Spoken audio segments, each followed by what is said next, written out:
2.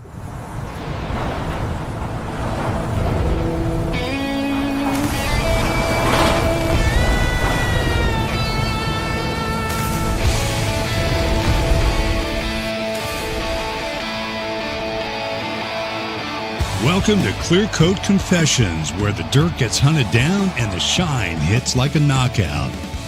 From beat-up daily drivers to weekend showstoppers, we're breaking down the art of clean, one panel at a time. Detailing tips, insider tricks, and the kind of passion that doesn't wash off. So pull up, tune in, and let's make that ride look dangerous again. All opinions expressed on Clear Coat Confessions are those of the hosts and do not reflect the views of any affiliates or sponsors.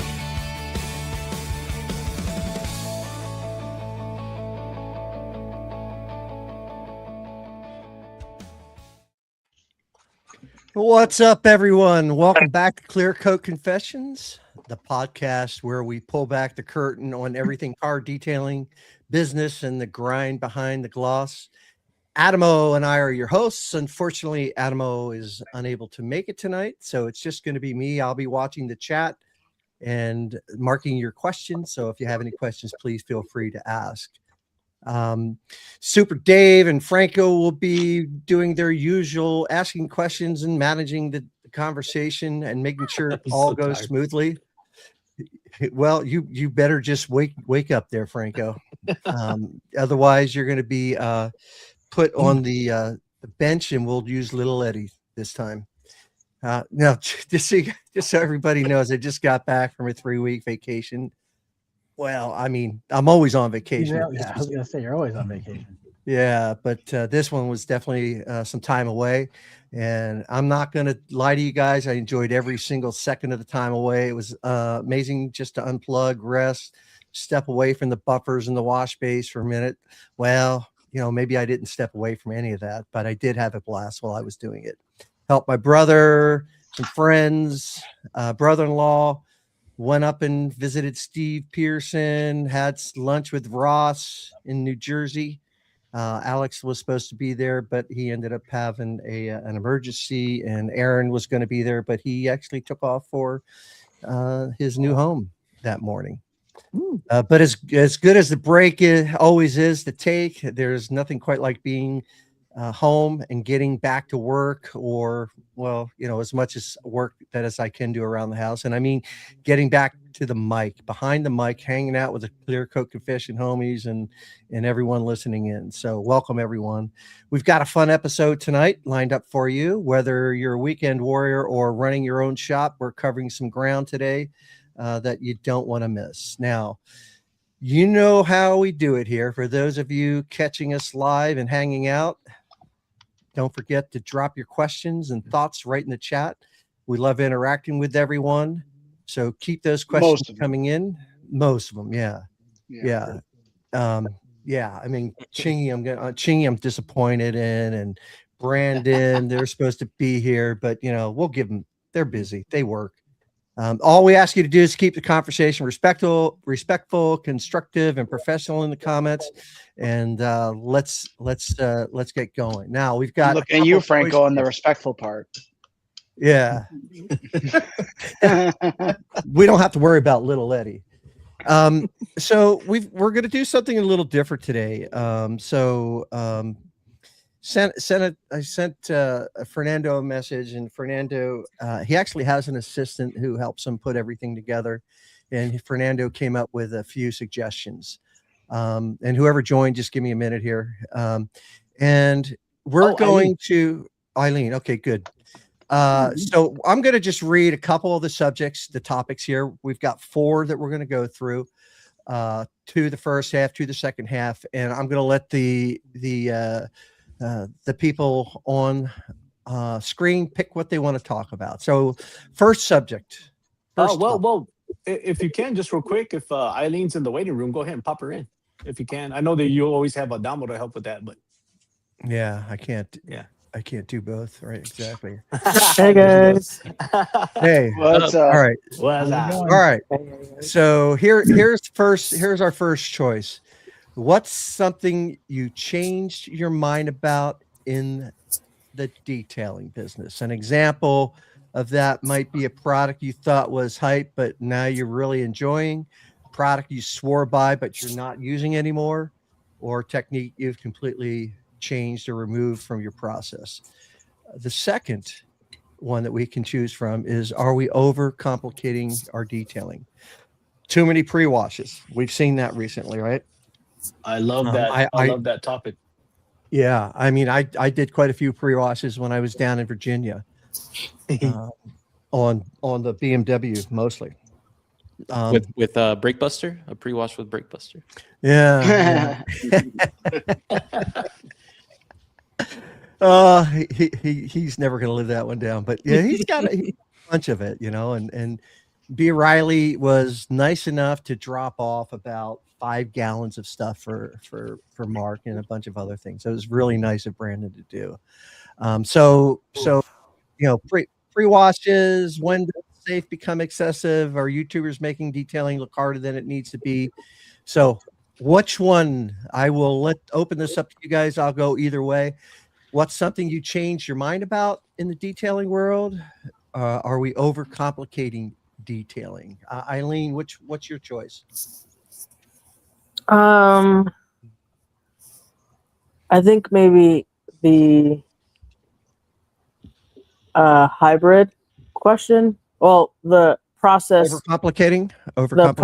The process that you started, maybe you didn't like, but then you changed it up and ended up liking it. So for me, that would be a hybrid rinseless situation.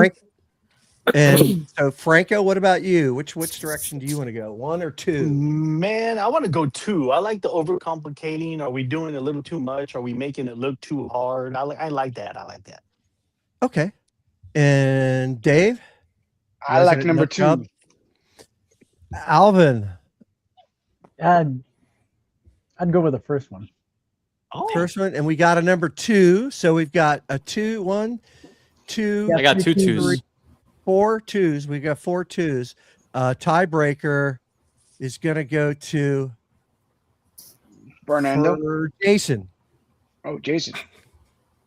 Yeah, I thought the pre-wash, and that's number 2, right? Yeah. Mm-hmm. Yeah. All right. All right, let's drop a deuce. It doesn't matter what Fernando picks. We're doing 2. It don't matter anymore. I thought I said your name, Fernando. What? Little Eddie voted for 1. Also, we could save it for another week. Oh yeah, absolutely. Yeah, we definitely can. Because I love texting you at 4:00 in the afternoon. What do you want to talk about, Fernando? Thank God you're Oops. Whoopsie. Greg, hold on. Are you starring the questions since Adam's not here? Don't know where that's coming from. Oh, if you need help, I can do the questions too. I don't know how to do that. It won't let me star them. So I have no idea what's going on here, guys. Give me a minute. Don't worry. Going off the rails. Eileen, we know you have experience, but we're not going to put you to work on your second time showing up here. It's going to give me a little PTSD, I think. You're just here to talk. That's how you know. Well, why don't we?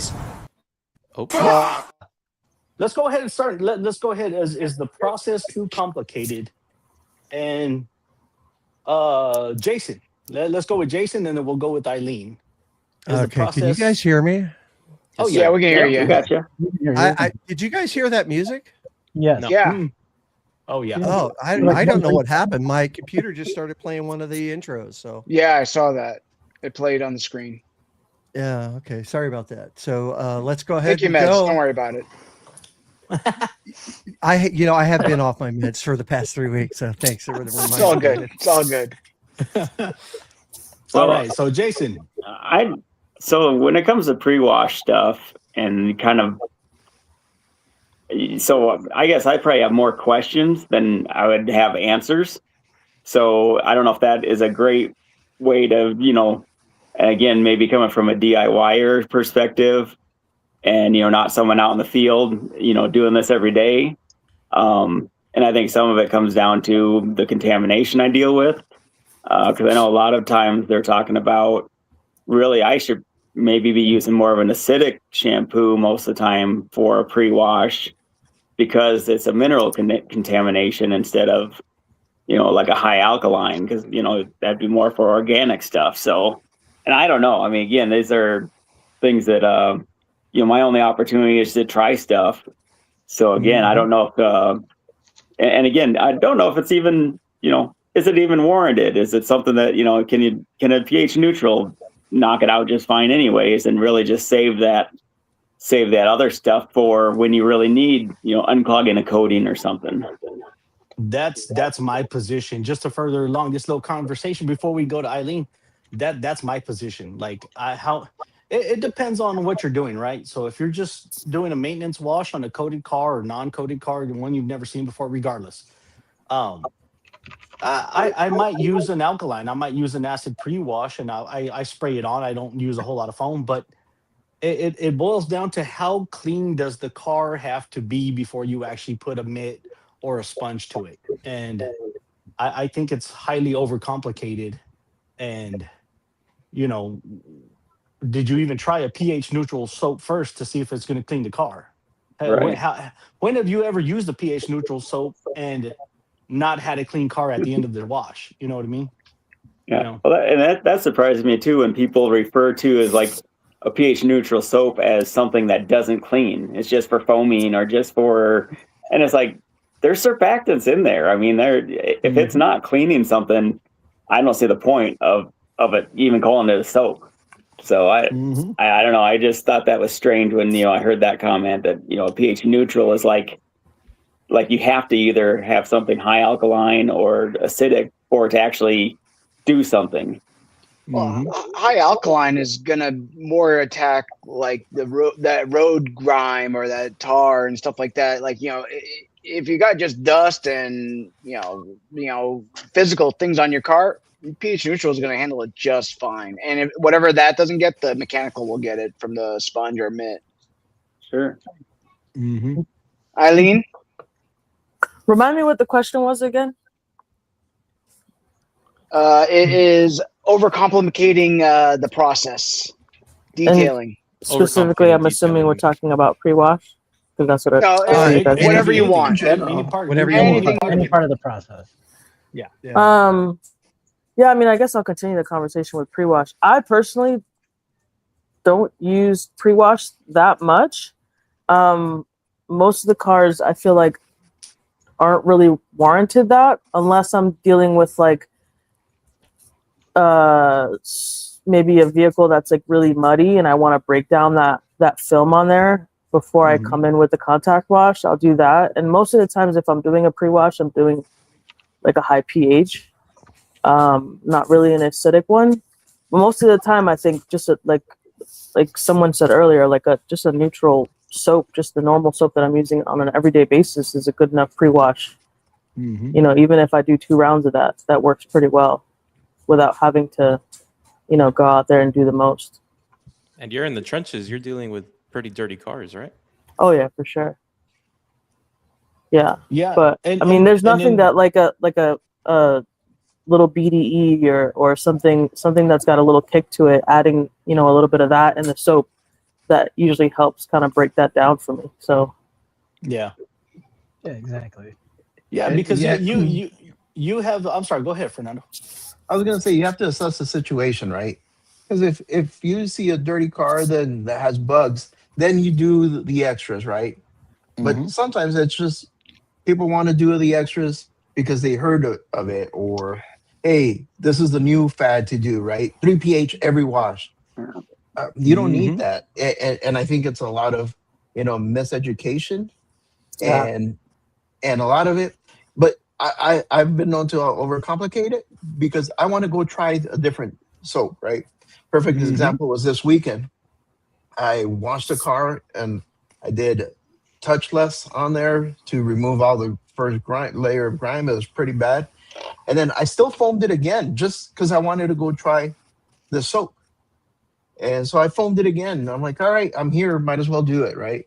So that was self-inflicted, but the complication. But I think it's part of it is, your own if you're having fun with it, just keep doing it.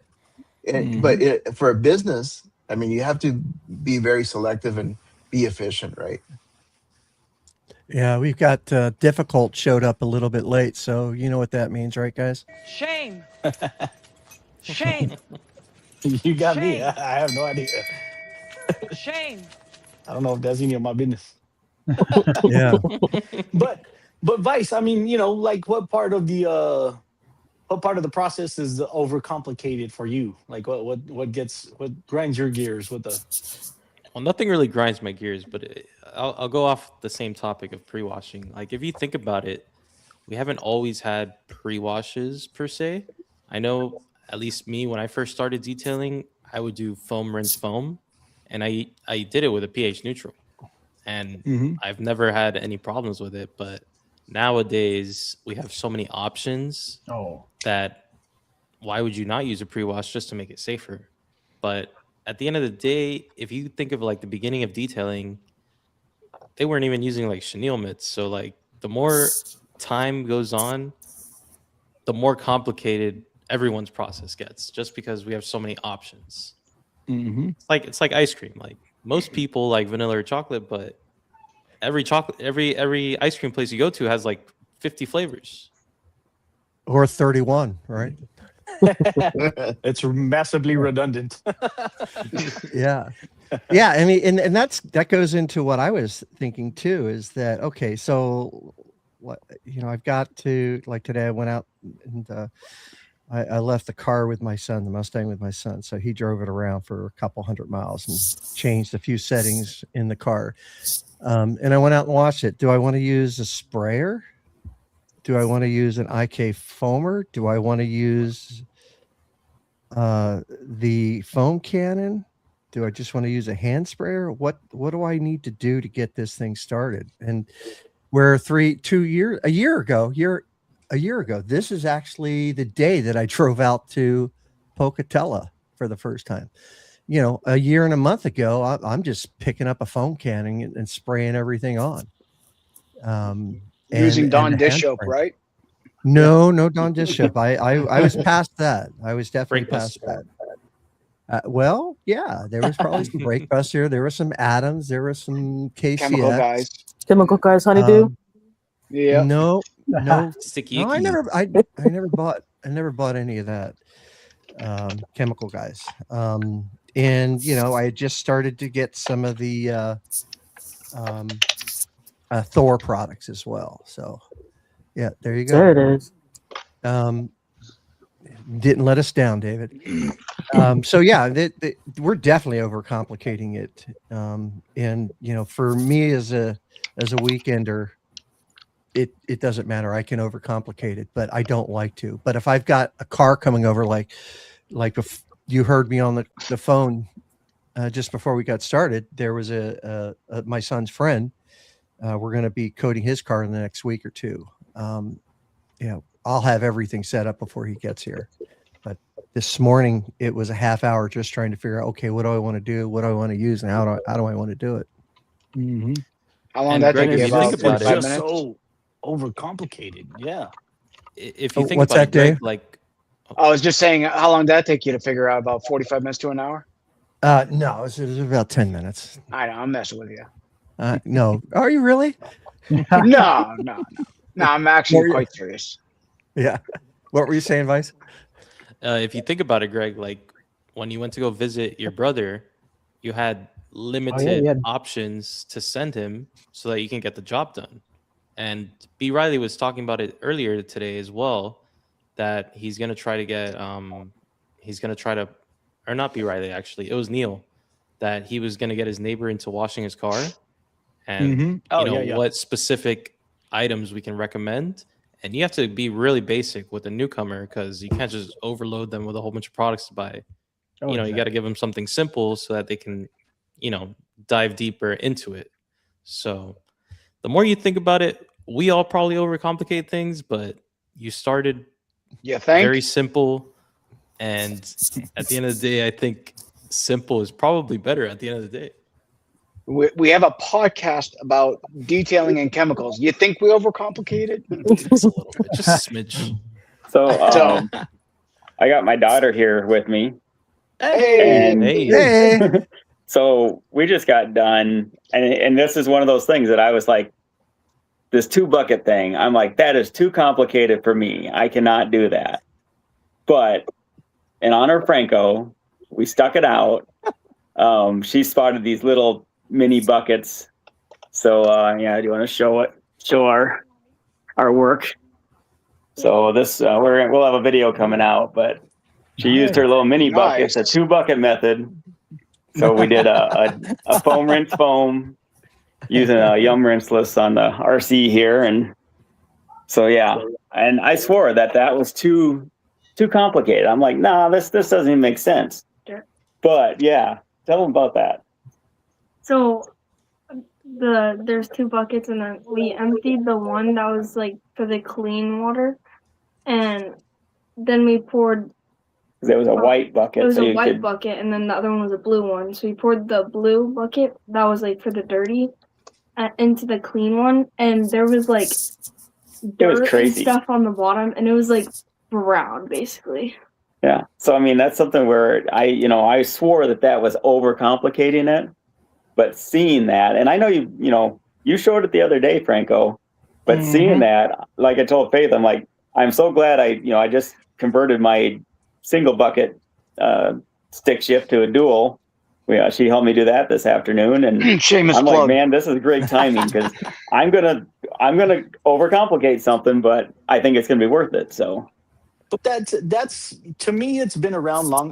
Not to me, but just in fact, the 2-bucket methods has been around for a very long time, and it just, to me, it makes sense. And if you don't like it, you don't like it. Okay, well, we're still friends, and we're still gonna have fun. But then the 2-bucket method, instead of sticking around and people, and I say people, I see detailers on YouTube saying, hey, instead of a 2-bucket method, why don't you use the foam rinse foam method, because this is safer, because the lubricious and this and this and that, and there's room for everything. There's room for every process, but I don't like it when it gets divisive and like the 2-bucket method is dead, and that's just an unsafe way to wash your car, and get out of here with that, because it's not true. Like, everybody's got their own way to do it, right? Yeah. There's room for both methods, and I'm not pooping on the foam rinse foam method. If that's what you like, that's too much for me personally. I'd rather fill up 2 buckets and have a good time. But I mean, it's are you foaming a car and doing all that good stuff, and then claying, and then what's the end process? Are you gonna clay and polish? Why are you doing the most safest route? Even if you have 2 buckets and 2 foams and you're doing all this, that takes time. That takes a lot of time. Foaming, letting it dwell, rinsing it, foaming it again. You got money to make. You got things to do other than this all freaking day long, unless that's what you're planning. But I mean, I'm not saying we should wash the cars unsafely, but maybe skip some of those extra like non-scratch free steps if we're going to polish the car anyways. Sure. Just go straight to contact wash. Fuck it. Yeah. Rinse it down, contact wash it, clay it, get it done. Yeah, I mean, I think if you have to ask me why we're overcomplicating things, I blame YouTube and the chemical companies because they put it out there in the world, and we're sometimes mindless idiots, and we got to buy. So we buy all this crap, and then we got like, oh shit, now I got to use it. So we overcomplicate it, I think, purposely, just so we can use the stuff that we have in the house. So otherwise, it's going to go bad. Yeah. She's complaining about you buy. She's like, that's my cousin. Goes to college playing fund. with. Exactly. We'll marry her off early. She sees what's in that garage. She knows what's up. Yeah, she's right now in overload, seeing what's going on in here. So she's looking at her legacy, all her pack outs. She's gonna inherit. One day, everything your eyes touch will be yours. One day, and then she's like, "Shit, I got screwed." It's got Ryobi tools inside. Yeah, chemical guys stuff left over, right? Right. What about you, Yeah, Alvin? but Alvin, go ahead. Yeah, I was thinking, it like you said, it is partly the chemical company's fault. I remember way back when we would just use a regular soap, and then you just throw in some like APC into it, right, just to make it clean better.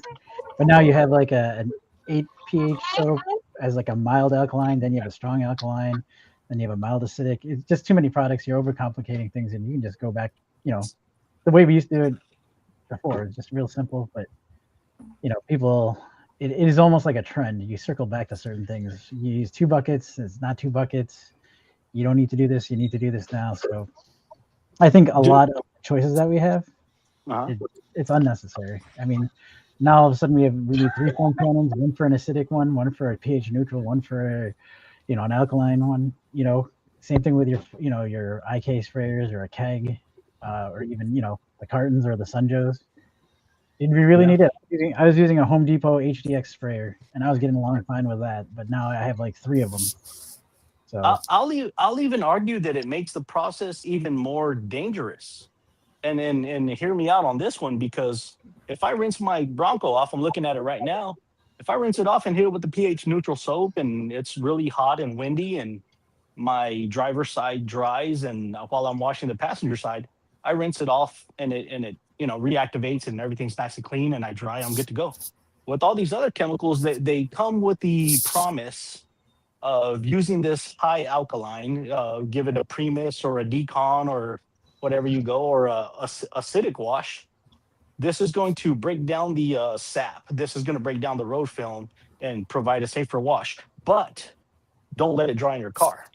Well, yeah, I mean, now it's the safer way to wash my car. But if I let it dry even just a little bit, I could stain. So now which is it? Like, is this safer or is this more dangerous? I guess it's a flip side of the thing, where the longer we've gone along, the more knowledgeable people are about like using different pH chemicals and how that works. And then you bring it back to the masses, and that has more knowledge, but at the same time it overcomplicates things. So yes, you are being safer, but then at the same time you're making it more complicated. And then the people that just start out and get overwhelmed with all that, it's like an overload pretty much. Oh yeah.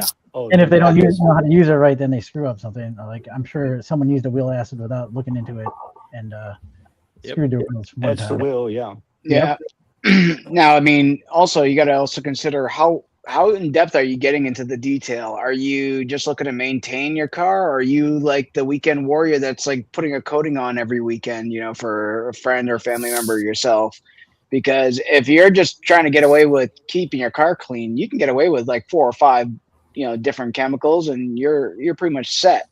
But if you're trying to get, the car clayed and sealed or coated and polished and all that stuff, you do need a lot of stuff. And that's where the confusion comes in. Don't even get started on the different polishes and pad combos you need to have for different paints. I mean, so it can get confusing. That's where education obviously comes into it. But again, then we get back to, all right, well, who do I listen to? And then we're back to buying a lot of crap that we don't know what to do with. We didn't even get into the pad polish combo. Like, Yeah, do you know how many pads the myriad combinations Shine makes? Yeah. Yeah. Maroon, orange, white, yellow, blue, teal. I thought Reggie made a good point today, and that one thing that he said he was talking with his boss about, educating, explaining why they have the product, not just what they have and how to use it. Why are you doing it? And that's a big thing that I've always believed in, is if you know why, then you have an opportunity to learn from it and use what you learn in other areas and grow. But if you just know what to do, you get complacent. You just kind of, this is all I do. This is, and I try to do that with our employees at the shop. I teach them why, because if they know why they're doing something, it's a whole different, story. You got to explain to the guy with one eye why you got to wear safety glasses. Luckily not that yet, but I know when I was first getting started, it was all the foam cannon rage and all that stuff. And I came in late because a buddy of mine showed it to me one day, and he was like, dude, check this out. And It was just a regular manifold with the big plastic bottle with the 28 millimeter thread on it. You know, the original starters of it, and he sprayed on this foam. And I was like, dude, this is fun, but I don't know. I didn't buy it at first, and then fast forward a couple years later, you know, I got into detailing, and I'm like, yeah, I gotta have a foam can. I gotta have an MJJC. I gotta have this. I gotta have that. I gotta get a pressure washer. I gotta do. And then I started doing all this, and the frequency that I wanted to do it at, I was washing my Bronco and the Mazda. Well, actually, it was two different cars, but anyways, yeah, I was washing two cars, mine and my girlfriend's, and then the family members, as many times as I could. So I was washing 4 cars a month, one a week if I could. And I was breaking all this stuff out, and I'm like, man, this is monotonous. Like at first it was fun, but now it's just killing me. You know, having to break out the pressure washer and rinse foam a car every single time. That's my own personal hell. And I figured out, and you know, and not only that, but what I was first told in the beginning that I bought into, because I didn't, you know how to Google apparently, but the rinsing your car. If you rinse your car off with water and there's no lubrication, you're going to scratch your car. I bought into that hook, line, and sinker, and I'm like, oh, I should never do that. And yeah, I've been washing my car. Yeah. Where'd you hear a stupid thing like that? But you know, like you hear professionals say this stuff, and you buy into it, and then you Google it, and you're like, then you experience it. I haven't been using foam. I've used foam for the last 2 washes because I'm just having fun with Primus and Purifica. But 90% of my washes, I just go outside, wet the car down, and get to washing. And I don't have any love marks. I just don't, because for me, it's not the lubriciousness of the soap. It's not this. It's not that. It's the drying aid at the end. For me, it's all how hard we touch our cars. If you that have sounds so dirty.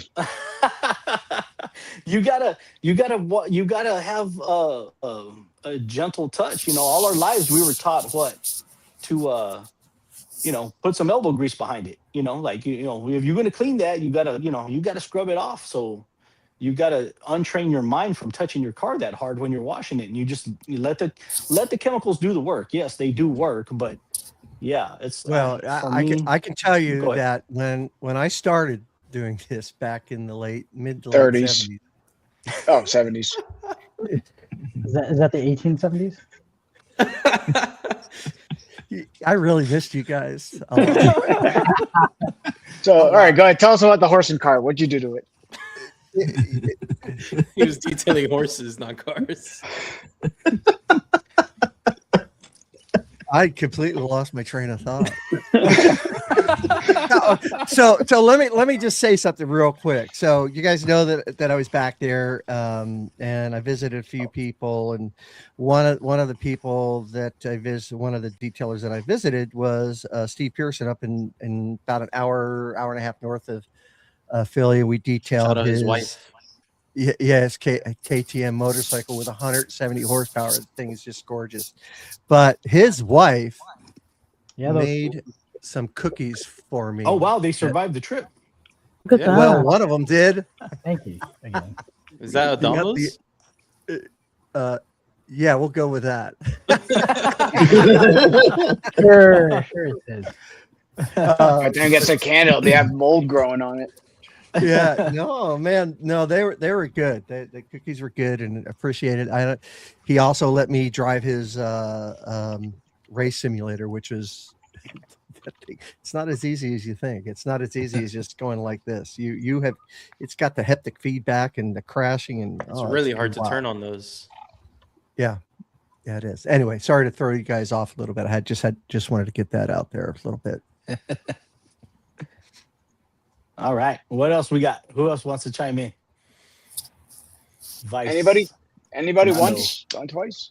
Well, here. I'll go another step further today. So I'm getting ready to. I finished the Mustang and decided that I wanted to do something with the Acura. The Acura is 24 years old, almost 400,000 miles on it, and it's probably going to need a transmission and a timing belt by the end of the year, at least, and I'm not going to repair it at this point. I'm going to get something new.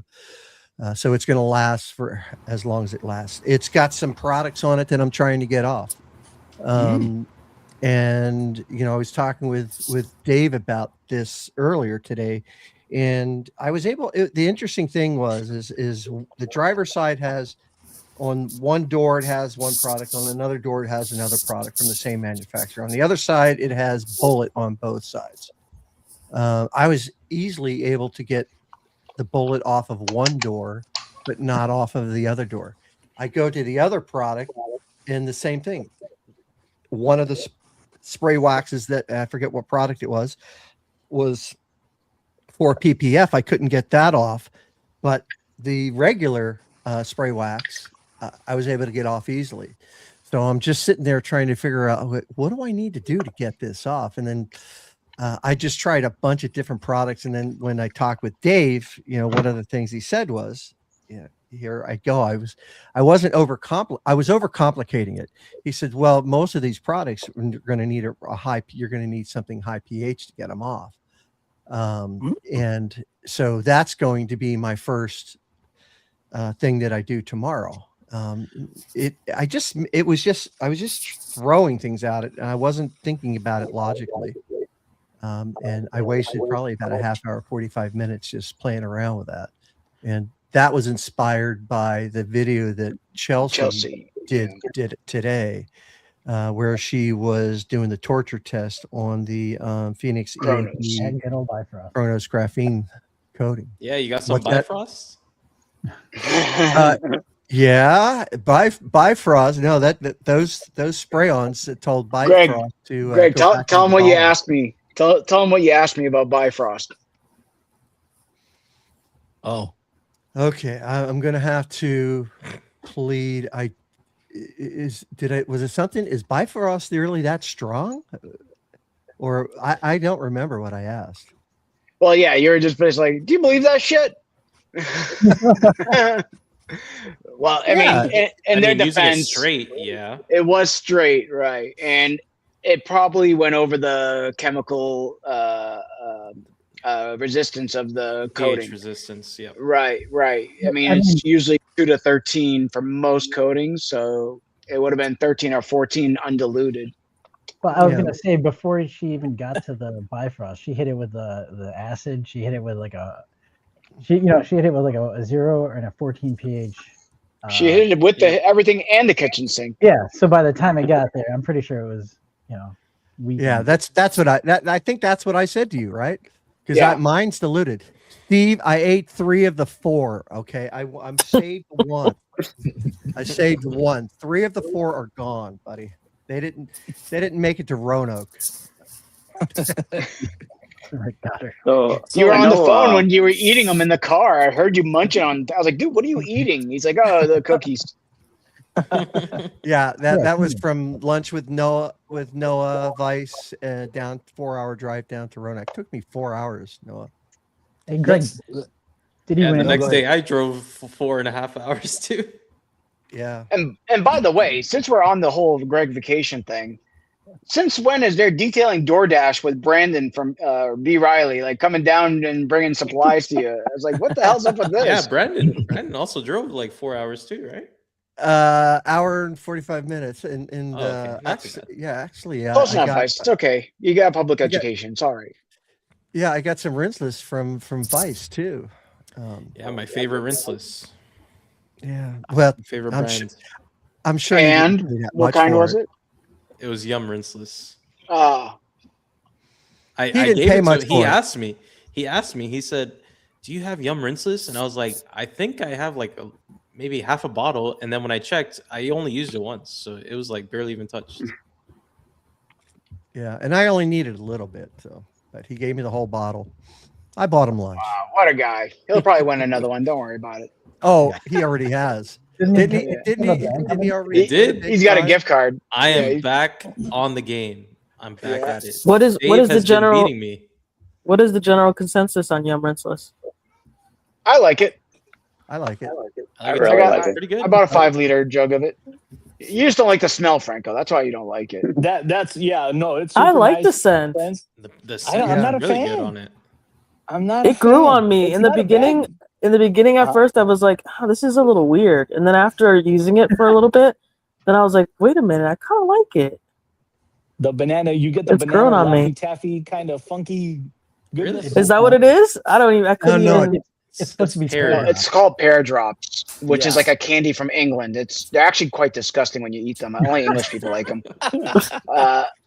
But smells good. they smell like to us like runts, like the banana runts or like the banana Laffy Taffy. Mm. See, But now that you heard that, next time you use it, you're gonna. Be Now I'm gonna. disgusting. Yeah. Yep. yeah, I did that to Franco on the first time, and he's like, "Oh yeah." Oh yeah, and then after a couple times, And then I that was was like, it. You were done. Yeah, The power of suggestion. it's kind of like the mint scent for Christy and Chingy. Man, Right. Yeah. mint Yeah. smells so good. I don't know It what you're does. talking about. But I can't you wait know for that- them to change that stuff. No, Let's- dude. I bought let's- 3 extra bottles just in case they ruin the scent. I want to see if I can stir the pot here a little bit. Now we're going back to the overcomplication. Are you guys wetting down your car after rinsing, or rinseless? That's usually whatever your part process of is. rinsing it. You get it wet.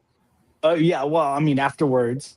Are you guys yay or nay with Negative. drying aids?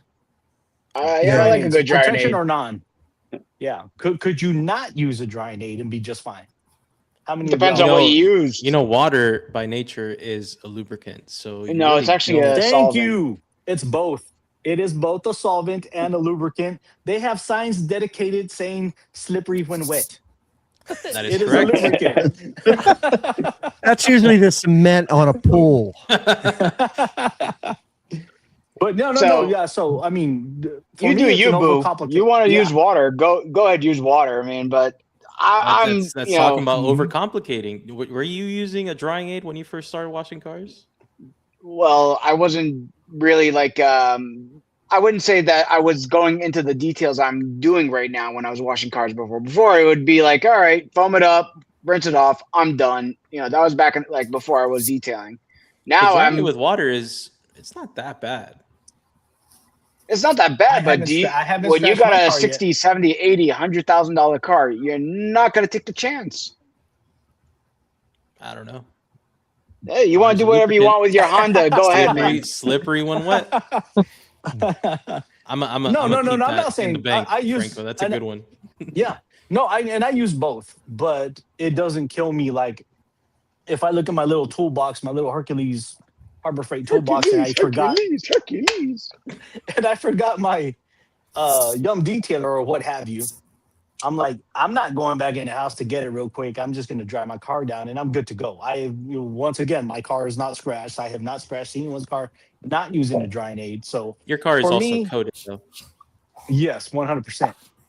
And a lot of the uncoated cars are what? Not polished. So, Doesn't matter. Yeah. Yeah, I don't use a drying aid. I just raw dog that towel. Afterwards, Are you doing rinseless though? Huh? Are you using rinseless to like for a wash? Either way. Okay. I'm just going straight. Now if what I will do is put a topper on it afterwards, especially if Okay. if So I'm seeing. I'll dry it and then I'll do a topper, especially if it's a car that I know I'm going to see frequently. If it's a car that like I'm just a one and done, then I may not. But I think it's the OCD in me to do that, to like end the wash with a topper of some sort. What topper do you usually use? I'm using either some leftover Titan that I still have, or which I won't use in the summer because it sucks in the summer. Wake Eater, their OG quick detailer. I'll use that because it's got a little SiO2 in there. Or if I'm seeing the client multiple times, I'm using Envy. Oh, okay. So do you like just drying first and then adding that for the maximum protection that those provide? Or are you just against like using that? I don't like to clog up my drying towels, so I try not to use that. Yeah, because then I have that extra step of like having to treat your towels. Yeah, exactly. So that's why I don't do it. There is a spot where I won't. Away. Yeah, where I won't use Drynaid is I lately been really getting into like the foam rinse protections. Like the Yum Foam Plus has been really amazing. Touch on with Built Amber is really good, and they literally feel slicker just from using those products. That's where I was going with that, because it is a different feel, right? When you're, even after you rinse them off, there's a silkiness, smoothness to both of those that you just mentioned. And those, it was just really neat the dry off was awesome. Yeah. Oh, okay. Yeah, I've been using Conway sent me Aqua, and I've been using that, and that stuff works really nicely. Yeah. I'm a fan of that thing. Yeah. It's like a wet coat with on steroids, basically. Yeah. So Yeah. See, and for Yeah, those, oh, go ahead. Okay, I'm sorry. So we on Monday we washed my sister's and her husband's Highlander, and we used I used the Katiba wet coat? Wet coat, yeah. Yeah, for the first time. Wow, that stuff was amazing. It blew him away. He had no idea there was a product like that. I told him to go ahead, sit back and watch what happens when he sprays it off, and he was pretty impressed with it. And I was just going to add that for those type of products, I haven't used the Aqua yet. Geon wet coat, just whatever spray on, rinse off. For me, I have to do half a car, because we've had this conversation in Discord before. But for me, if I try to treat the whole entire car, put my spray bottle down, and then go to rinse it off, it's just I get streaks everywhere. Like I literally have to wash the car again to get the streaks off. So for me, it's user beware. Like, I'm talking to myself, like, use this smartly and it'll work for you. But yeah, they're nice. Yeah. There's certain products though that won't be an issue unless you really try. Like if you're in direct sun and you're spraying on super liberal, then you're gonna get streaks. But there's certain products that I gotta really try to get streaks, like Tech 582, Amplify from ADS, even Envy is kind of hard to get streaks with. The ones I do get streaks with are usually like, let's see, if I get lightning in direct sun, that'll give me some streaks here and there. What else? I think that's pretty much it. Rinseless too. Rinseless too. What do you guys use to get the streaks off your cars whenever you do get streaks? You just keep on rubbing? Quick detail. I go 140 miles an hour. While eating a cookie.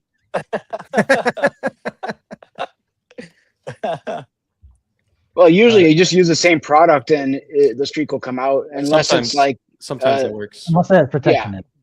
Yeah, it depends on the protection. If it's like super ceramic, then you may need to use something a little bit stronger. Most of the time, I would use the same product, but if you use the same product and you keep loading it up, it could get even more streaky. And then that's when I resort to a quick detailer, and it usually works fine. Yeah, that works. Oh, okay. I like using, and I know I've said this, in the Discord, but I've said this, I believe, on one of the shows here, Clear Coat Confessions. But I like a bottle of Ozarka water. If I'm using a protection type product like, High Lusters, Purple Juice, or Tech 582, Hot Coat, whatever you name it, if I'm getting streaks from that, and of course I'm in the heat, but I'm in the shade, and I can see those streaks, like I just pour a bottle of Ozarka drinking water in a spray bottle, and I'll use that just to buff the streaks off. And I'm not worried about the water not being lubricated enough or whatever. Like, it has a layer of protection on it, but using just regular DI or drinking water, RO water, will help get those streaks off. And that's RO water is really good. Yeah, it's one of my favorite quick detailers. Just a bottle of water in a spray bottle. Yeah. Or just don't screw it up and do it right the first time. If only, man. God, I think the reason why that works is because it's diluting the protection that's streaky. Yeah, detailing with AK just mentioned how he was getting streaks with lightning, and since he diluted it 1-to-1, he's not getting the streaks anymore. So there you go. Yeah. That's even better. Lightning was on sale for like less than $20. It's $8 right now for a bottle right now. There you go. Mhm. That's insane. Yeah. So questions. We've got some questions, Dave. Let's do it. All right. So thanks for the questions, everybody. And if you've got some more questions, I will try and get back in here. We'll go through the questions and then we'll select, another topic. And we've got some spots in here. So here we go. First All one right. is go ahead, David Dave. Boyce is asking a question of someone that's not here right now. Is Eileen still in California? I believe she is. Yes, she is.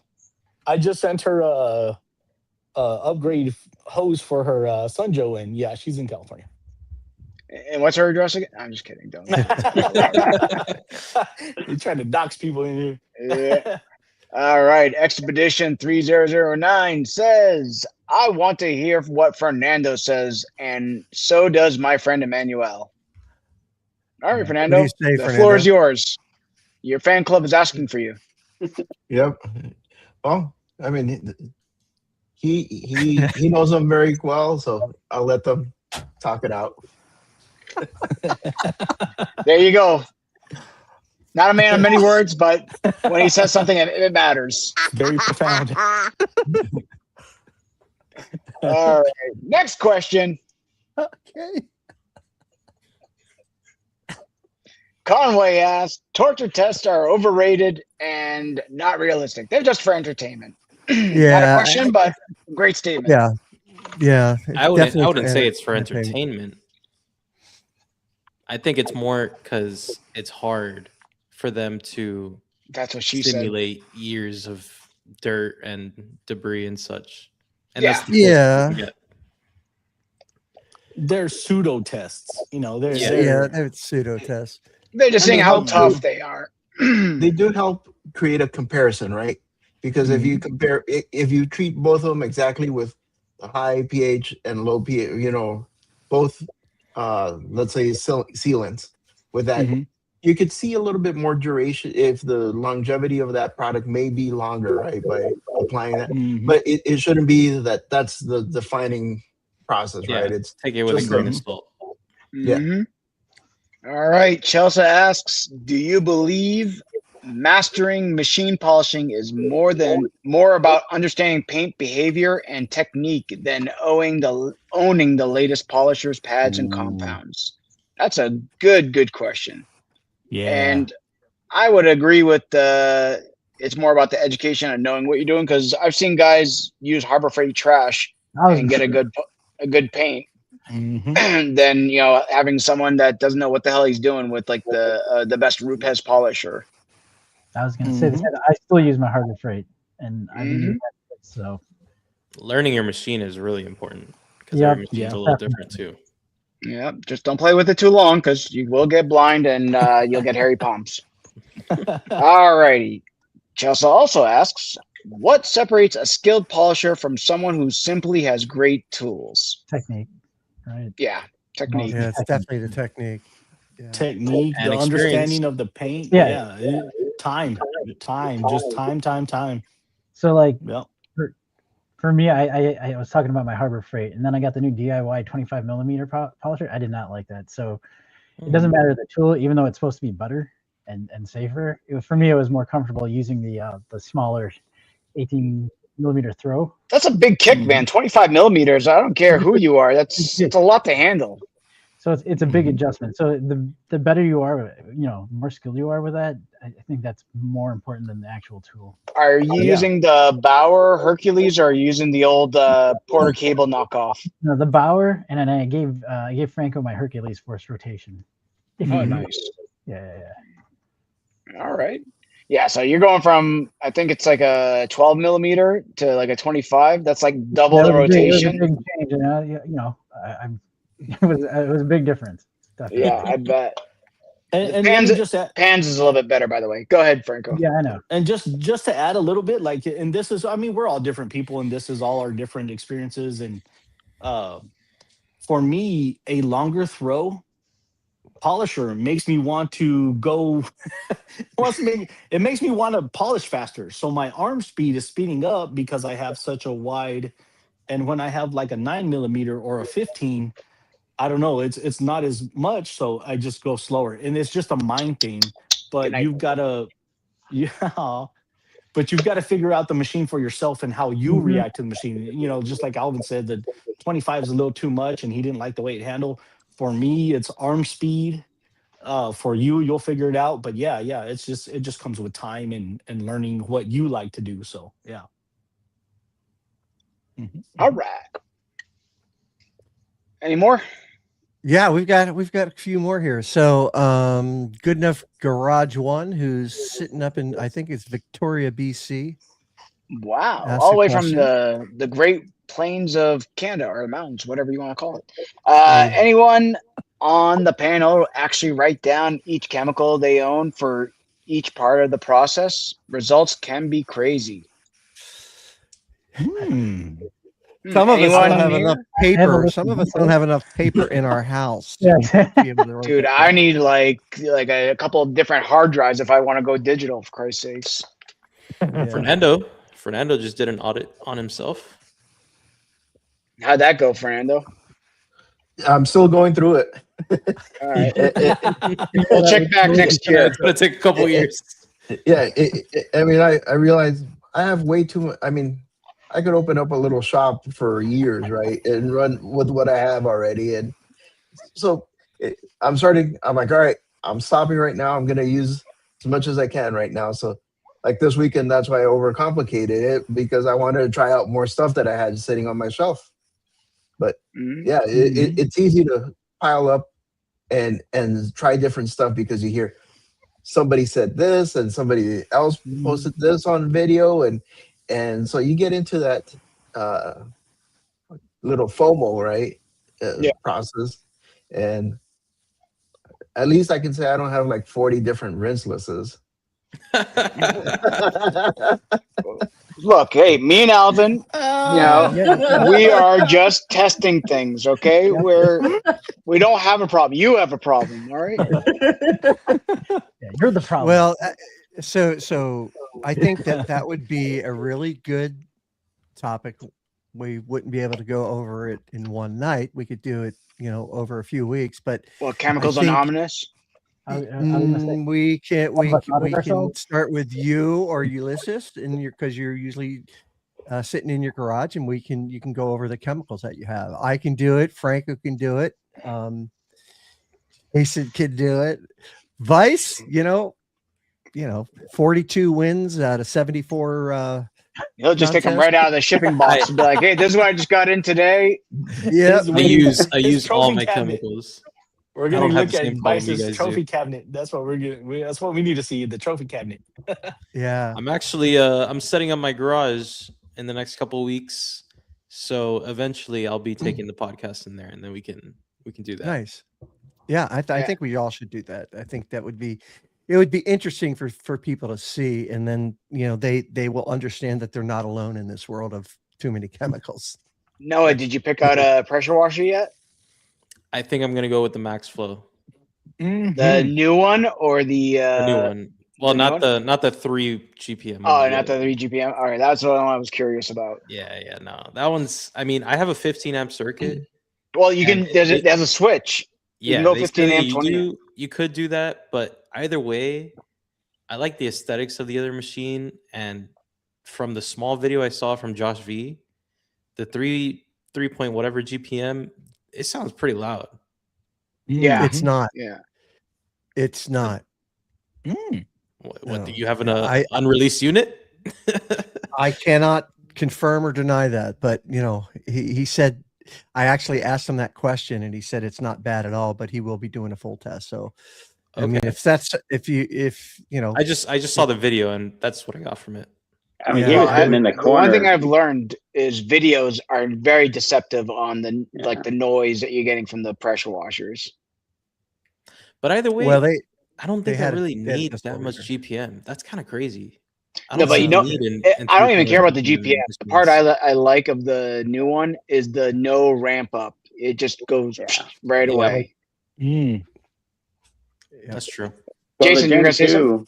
The Gen 2, the M25 or M Pro 25, it has no ramp up either. It's an instant on. but it has the coast down. You know, it coasts at the end. So that was the biggest change on the new one with the the DDM. It stops. You know, it's about a second, where the other one is probably more like 8 seconds. Yeah, I think it's like 8. Is that something like that? Yeah. Which works great when you're actually using it. It's not it's reviewers have an issue with it because they wait around for it to stop before they start talking.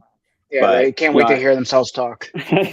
Yeah, so that was like, I'm really anxious to see how I've sent a few emails to MaxFlow, and it's funny because they did acknowledge they've actually watched some of my content, and they're like, yep, you're hitting it right on, that you can, by varying the nozzle size or the orifice size, that's the key. That's what's going to allow them to foam when all these other high flow ones can't, because it dials itself back and acts like a 2.0 machine just based on nozzle size or on the orifice size. So but it won't let itself overamp. It'd be great if they can actually market that part of it, because right now everyone just sees the high flow, and I think Alvin, you even said that you're like, high flow has an issue with foaming, I don't want anything to do with it. And that's how a lot of people, I mean, that is the, that's what people see out there, because that's the experience that almost everyone's having. They don't realize exactly what this MaxFlow can do. It just depends on who you are. Like if you're looking for that, 4 or 5 gallon GPM, God bless you, go for it. But I mean, I'm fine with like the two. What? I just realized that sounds like right up my alley. If I could ever get a hose reel in, little something set up on a post or something outside. Of course, I'm outside. I don't have a, something. If I could have a set, dude, that sounds right up my alley. Because I don't use foam. If I do use foam, I'm using IK style foamers, my Sprayers Plus, and I'm using a better dilutions via my mixtures in a pump foamer. But I'm a MaxFlow GPM. I'm a GPM max guy because I'm using my water hoses. That's the reason why you don't like pressure washers. Yeah. So if I was using if I use that new one, that sounds. I just even realized then the hose is still higher GPM than that. Oh, for sure. Oh yeah. But sometimes you do need that pressure, because sometimes it is nice to, with the water hose and that little pollen spot or that bird bomb that's a little more stuck than usual. That's going to be taken. Yeah. For me, that's going to be agitation. But if I could, rinse off with a high GPM pressure and knock that off in a short little burst of, of course, we all know that you're not going to be spraying pressure washers, point blank on your car, but it comes in handy for bugs and all that stuff. Yeah. Yep. I was going to say, I also like the MaxFlows because they're a little different than other pressure washers, that they can push updates and fix issues, unlike any other company, just because they have such new technology. Only reason why I'm waiting to upgrade my Ryobi is because I want to see what Josh produces before I make a decision. But MaxFlow has been top of my list at this point. Josh got to come out with that tomorrow. He's got to come up with something that's super fire, because keeping us all freaking honey dicking us this long. Jeez. Am I pointing at the right guy? Greg? Am I pointing? Yeah, the old guy. Yeah. How are you liking the McKillens? Are you? Oh yeah, that's right. Yeah, you never got back to me about that. On that one? Yeah, so I'm enjoying it. It's got good flow, good pressure. I'm getting good foam out of it with every soap that I use. I'm sorry. I was just going to ask you if you're getting the true 2 GPM out of it. I'm not. Do you think he's measuring it? Yeah. I was gonna say, are you actually measuring? Now that you say that, I'm probably going to try it I might try it this weekend. I've got too much stuff to do tomorrow, but maybe Saturday or Sunday afternoon when I get back. Out of the box, I haven't seen anyone with McKillens get 2.0 without making adjustments. Yeah. But yeah, but regardless, you're liking it, right? Yeah, as long as it's a big difference from what you used to have. Oh gosh. They're pretty. It's pretty quiet too, isn't it? It's not bad. I've got it set up. So it's probably about 20 feet from me. I can hear it turn on, but it's nothing like what the Harbor Freight was. Much Oh, quieter. geez, that's a huge upgrade. Yeah. Well, Oh, no, yeah. actually, I've seen your arm definition getting a little flabbier because you're not using that hand pump like from the water wheel. Yeah. Well, Pumping it it comes up with to age. wash the car. Comes with age too, though. That's the sad part. Oh, there you go. All right. Chris M, I don't think the Quiver is going to get canceled. I mean, I don't think the competition is that crazy in the specifics. I've been recently off the deep end on pressure washers because I want to buy one. But I think what he's doing different is an induction motor on a 15 amp that gets 2.0 plus GPM, which the only competition really is the Max Flow, which is an induction, and the Active 2.3, which is, but it's loud. So I think he still kind of has a little corner in the market. So you're saying the technology is there. He's just trying to piece it all together to make it work. Right. I think the reason why he's redoing it is because he had an issue with sound. Yeah, the sound deadening and also the curvature on one of the bars had to be changed. Structural rigidity. Yeah, so a lot of it's been aesthetic stuff and the sound quality. Yeah, so he's really trying to make it perfect on his first try, which is going to be kind of hard to do. But yeah, I don't think I just don't want to see him fall into the same problem that Eddie and Jamie did, where they got way too oh, we gotta have it this way, and and they overthought it too much to the point where now their directions weren't good, or they were missing certain stuff. You get that tunnel vision and you can't see the forest through the whatever that saying is. Forest through the trees. He's spending a lot of money to get it manufactured. It's not like a chemical that you can just release a V2 of it, Right. No, I get that. very quickly. I get that. But at some point, he's got to, you got to shit or get off the pot. You know what I mean? Yeah. If it's not out by SEMA, I think he's going to be pretty screwed. I think he'll be good by SEMA as long as there's no other delays from manufacturing. Yeah. All right. Next question, Dave. Yes, sir. Here's a good one. Andrew asks, when you paint correct, do you meter paint to get a baseline of what you are working with before wet sanding and polishing? If I've got wet sanding on the mind, yeah, I'm definitely using a meter. I like to use a meter regardless. Chingy recommended a $30, $35 one from Amazon. Yeah. How does it compare to the more expensive ones? I don't know, but it's a nice peace of mind. Yeah. To know that the Mazda has 3 here, 4 here, 5 there for some reason, 12 somewhere on the door. It was weird, but whatever. But probably as Bondo. Yep. But but no, it's really nice to have that peace of mind. So if none of you here or just a couple of you here don't have one, grab one. It's nice. Yeah, they're cheap on Amazon now. Nice. Yeah, I have a problem with those meters.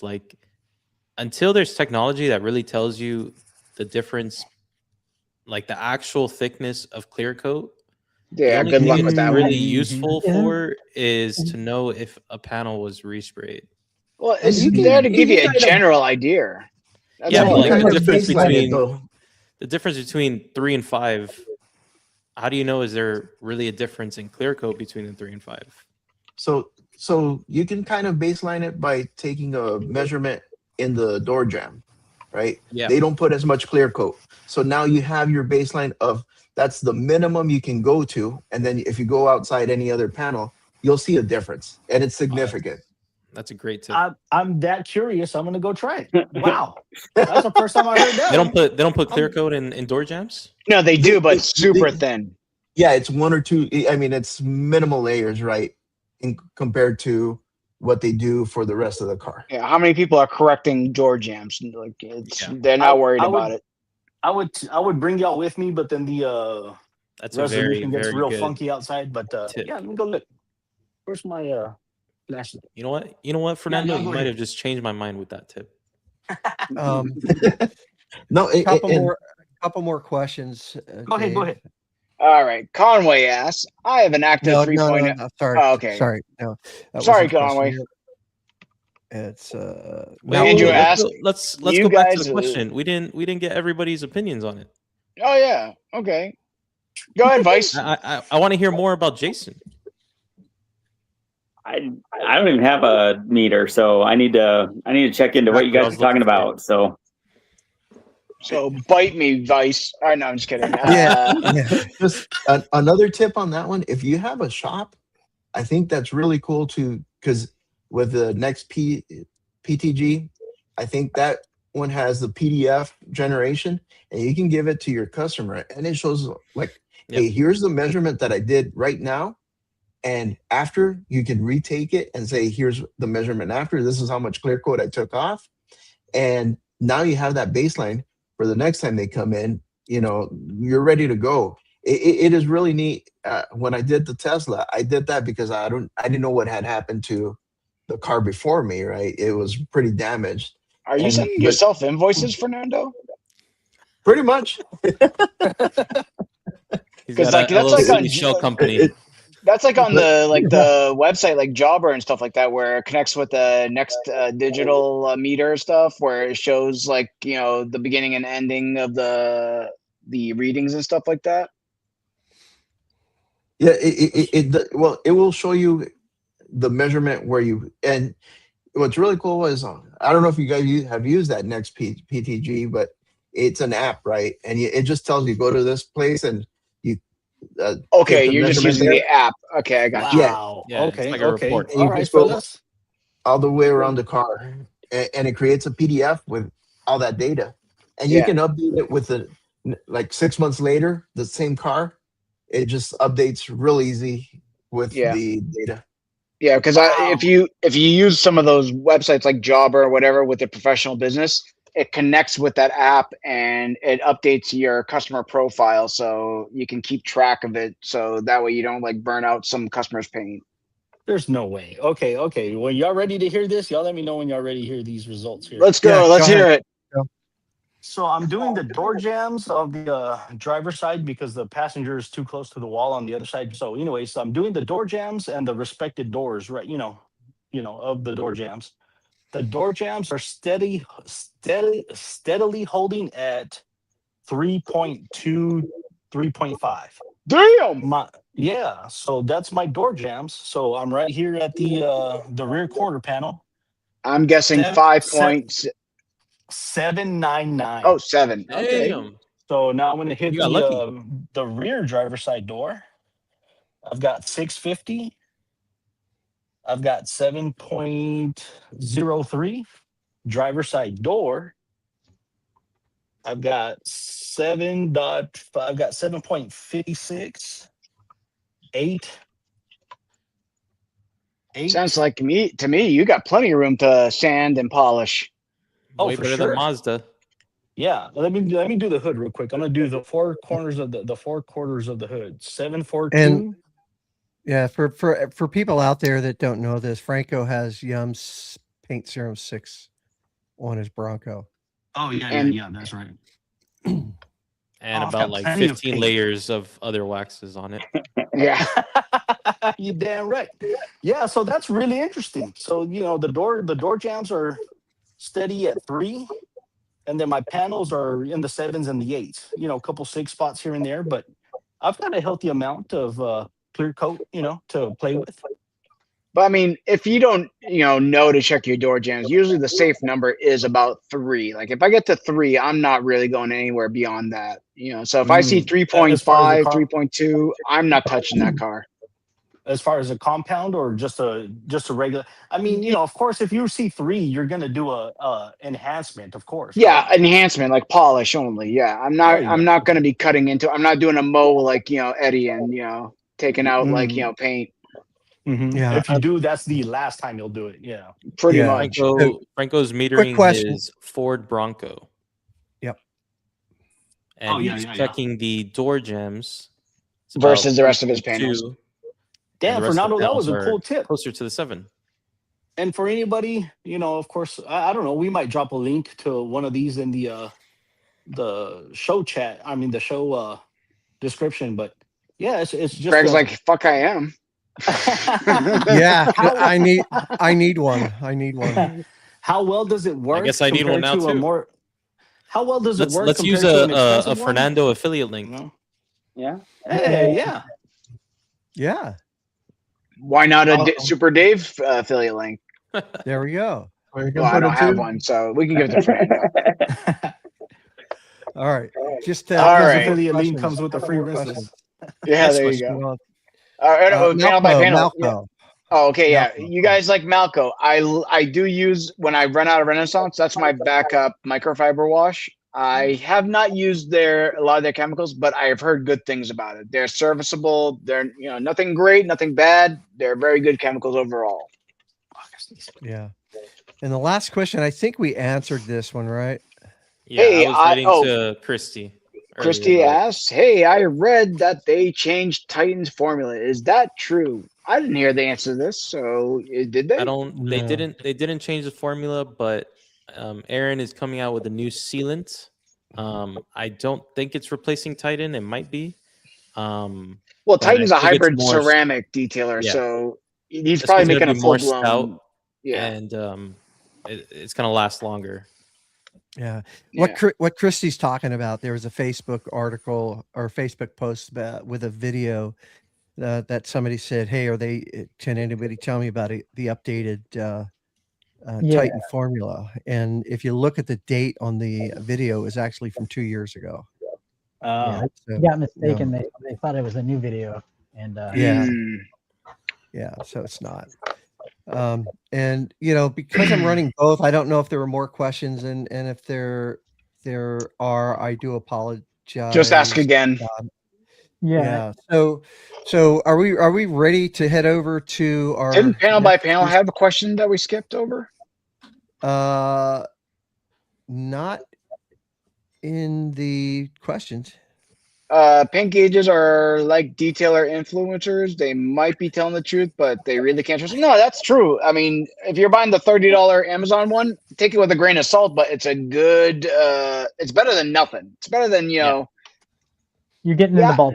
Yep. Yeah, you get in the ballpark, and it's gonna help you maybe not, cut into someone's friggin', paint. You know what I mean? Mm-hmm. Yeah. And some of them okay, will so- come with a calibration little cube or a square that says, I know this one's 50 mils or whatever, and it will read it back, right? So at least you understand, here's what you have as much paint. And you can buy those little squares, I think, individually so that you can measure it and then take a measurement of your paint gauge. Yep. Yeah, They but do if the you- same for DI water. This is how Fernando calibrates his. Zero. If it's zero, it's true. No, it's not. No, I'm not even going to go there. All right. So here's the next two topics that we have to choose. We're going to choose one of these two topics. So we'll start with Franco on this one. We've got the first topic is what makes a great detailer? And, is it technical skills, customer service skills, or consistency, business knowledge, that type of thing. The other topic that we can choose from is what's one trend that you hope ends? It could be one product that replaces everything. It's ceramic on every surface. Salmon? Ceramic, yeah. Chasing the newest release of something. So we have number Everyone 3. having a podcast. What makes a great detailer? You're fired, David. What's one trend that you hope ends? Franco, you select first. Number 3. I like both, but I'm gonna go with 3 because number 4, I'm just gonna be a douchebag about it. David, number 3. What makes a great detailer, or what's one trend you hope ends? I'm a contrarian, so I'll go 4. Okay. Alvin? Ooh, I was going to be contrarian too, but you know what? I'll go with 4. Jason? I like 4. 4 it is. I'm going with 3. Vice, so you pick 4? Yep. Because if Majority you would have rules. picked, okay, We would have left it Fernando, but for the second time in a row, we don't give a shit about Fernando's options. well, you know, That's what happens when you have an odd amount of panelists. Well, no, well, I was Fernando, gonna pick 4 because I wanted to hear what Franco had to say. no, I want you to pick. I want you to pick it because but there's only 3 of us, so.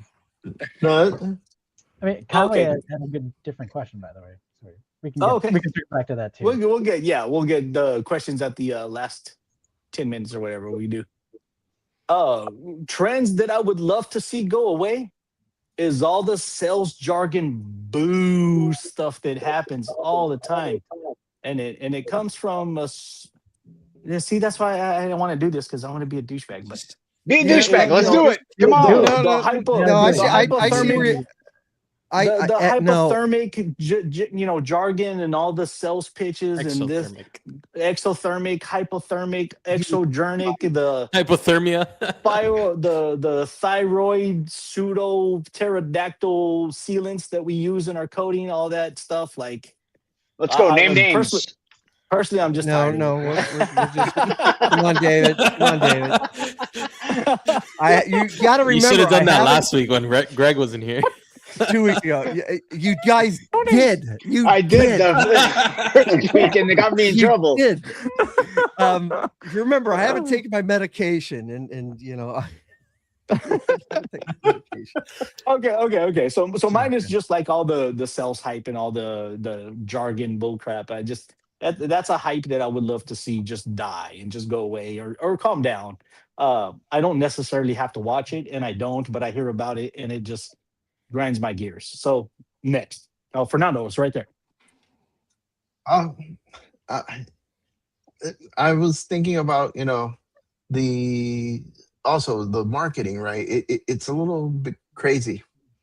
It's how, like, ceramic coatings. Is it 2 years? Is it 3 years? Is it really 1 year, right? Or 10 year? It's like, all right, that trend, like, standardize it or come up with a better way of gauging it, or just say, here's this one is level 1, good, better, best, right? And that's it. Don't call it a year, or that one gets me. So I wish they could either standardize it or don't make the claims that are not true. Hey, a coating could be lifetime as long as you got the right topper to go on top of it every single wash. Yeah, and Labo actually does years and mileage, whichever comes first. I like that. I like the mileage. I think they're steering towards the right direction. Yeah, I think Aaron said in Chelsea's video today that Sock kind of had a little talk with him about that, and that makes sense. I mean, everyone's going to be using their car different. I mean, yeah, could you put a coating on a car that's going to see the light of day once a week for, and it's going to be garage kept and, lovingly touched every time, yeah, it's going to last for probably like 10 years or 20 years. But if you are taking it out to work every day and you're seeing snow and rain and you're doing the tunnel washes, yeah, you're lucky if you get 8 months out of it. Ask Adamo. Yeah, I wish they would do more like reports to back up their claims. Like, Dimitri's garage, he does a lot of testing. Something similar to that. I wish they would actually have some data to back up the claims. Well, I mean, they do what Dimitri does, but they're always going to be in a lab, environment. So very few people are going to, and everyone can say what they want to say about Nick, whether it actually happened or not. But, the only way you're going to really find out is if you actually go multi-years of testing a product. Yeah. And he says he did it. I believe him, because so far his product has not let me down. Mm-hmm. Yeah, and I think one thing we're going to see coming towards the end of this year is some major upgrades and changes to coatings. With what we've seen so far, that when Eddie's done a few of his podcasts testing some black label things, and white label bottles that he has. Black label, as in the black bottle that Nick brought from England. No, stuff that I was just referring to this, what Eddie was using. All right, just checking. Yeah. Alvin, you're up next. What trend do you want to see, or what hype train, whatever we're talking about? You know, I got to think about that. Maybe you know what I do want to see. It's not so much a hype thing. I think there needs to be some standardization in the industry as far as chemicals, because you know, we talk about the SDS and safety, and I know people like harp on that. Oh, our favorite subject, SDS. Let's talk more about this. No, you know what? Actually, you know, on one hand, you know, there is a certain point that there should be a standard that everyone should follow, and I see a lot of brands coming in making new lines, and I'm not even talking about the ones that we've tried. I get bombarded with ads of like small detailers with like their own brand, right? Really small groups. I think someone ordered like the Lucid car care package at one point. Yeah, Frankie. The Frankie. I mean, you know, maybe that's what I'm probably more. I wish I could see that end, is like all these. I hope he realizes that bucket is not like a 5-gallon bucket. It's like a friggin' like an ice bucket. But I mean, I've seen so many ads for like small boutique brands, but you know, maybe that you can calm down, because the market's really oversaturated. In my opinion. We could thank social media for that. Yeah. Yeah, even with it being oversaturated, you don't know what's going to be the next best thing. So people are coming up with new ideas. There's new raws, new chemicals, new thoughts, new engineers, new chemists coming up. So you just don't know what's going to come up and be, you know, just a great product. And I think that's why I was saying a little bit of both, like the SDS sheets or some kind of transparency, especially with these small brands, so that they're not just repackaging the same thing or just, you know, recycling something, but at least to be some kind of transparency across, regardless of where you stand on which side of, you know, tribal group of wherever you are. You know, you gotta have standards sometimes. Mm-hmm. Well, I didn't have standards during high school, and look where it got me. Jason, you know, Mr. AMI. Oh, go ahead. Finish that. No, you know what? Because I saw the private. You know, one other trend I do want to see the end of is the stupid like that. The stupid thumbnails. The big eyes. Oh my gosh! Someone made that face. Someone's gonna screen it. They do it because it works. But let's not forget, small brands. We wouldn't have found companies like Grayscale, like you know, and the High Luster. That is true. But no, I do get what you're saying. Like these makeup brands that come on, you know, your feed on Instagram and TikTok, that you're like, who the hell are these guys? Yeah, I was trying to remember that brand that it's a dirty car and they're wiping on this stuff and it just comes out shiny like they've just put ceramic coated the car. Oh, the AI one. Brand. Yeah, and it's just like, come on, guys, this is unrealistic, right? It's the same guy that sold that stupid hose gun that, you know, supposedly was like a pressure washer gun. And I've been asked, does that stuff work? I'm like, probably not, you know, but I just say yes. I'm such an ass. Oh yeah, it works fantastic. All the stuff that I test, yeah, that thing's crazy.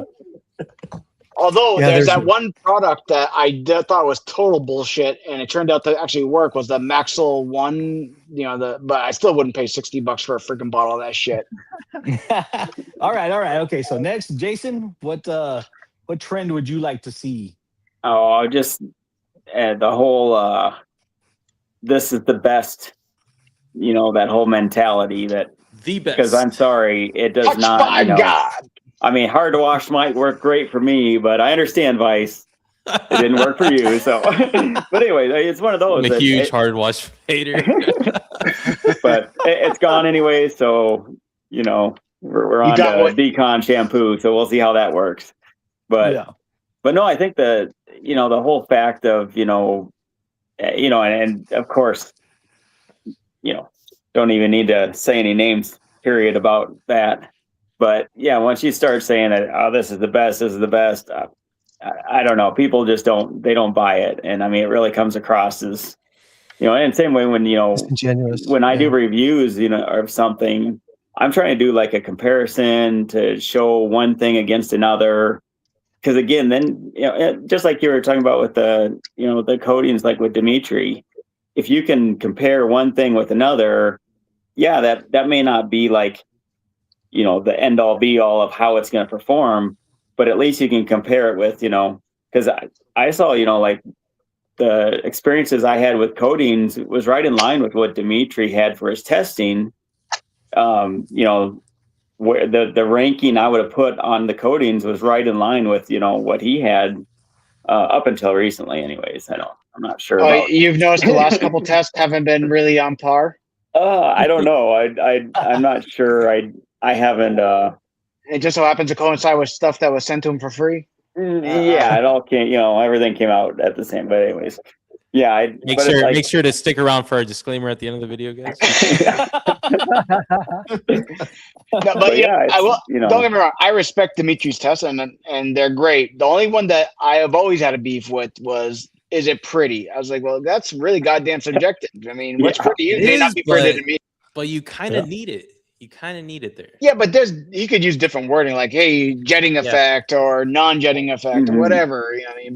But saying, all right, I'm giving this one 10 points because it's pretty to me. It's like, well, can you at least use something a little bit more manlier than pretty, please?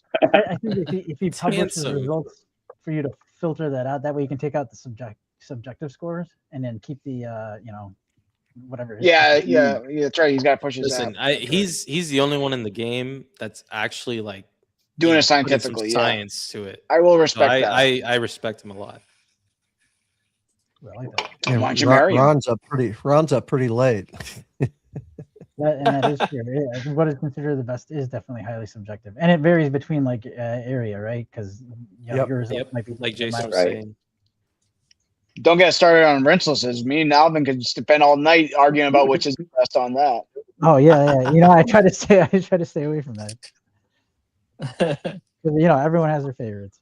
That's all right, right. guys. I'll go for my Vice. Trend. Hit it. Mine's a little controversial.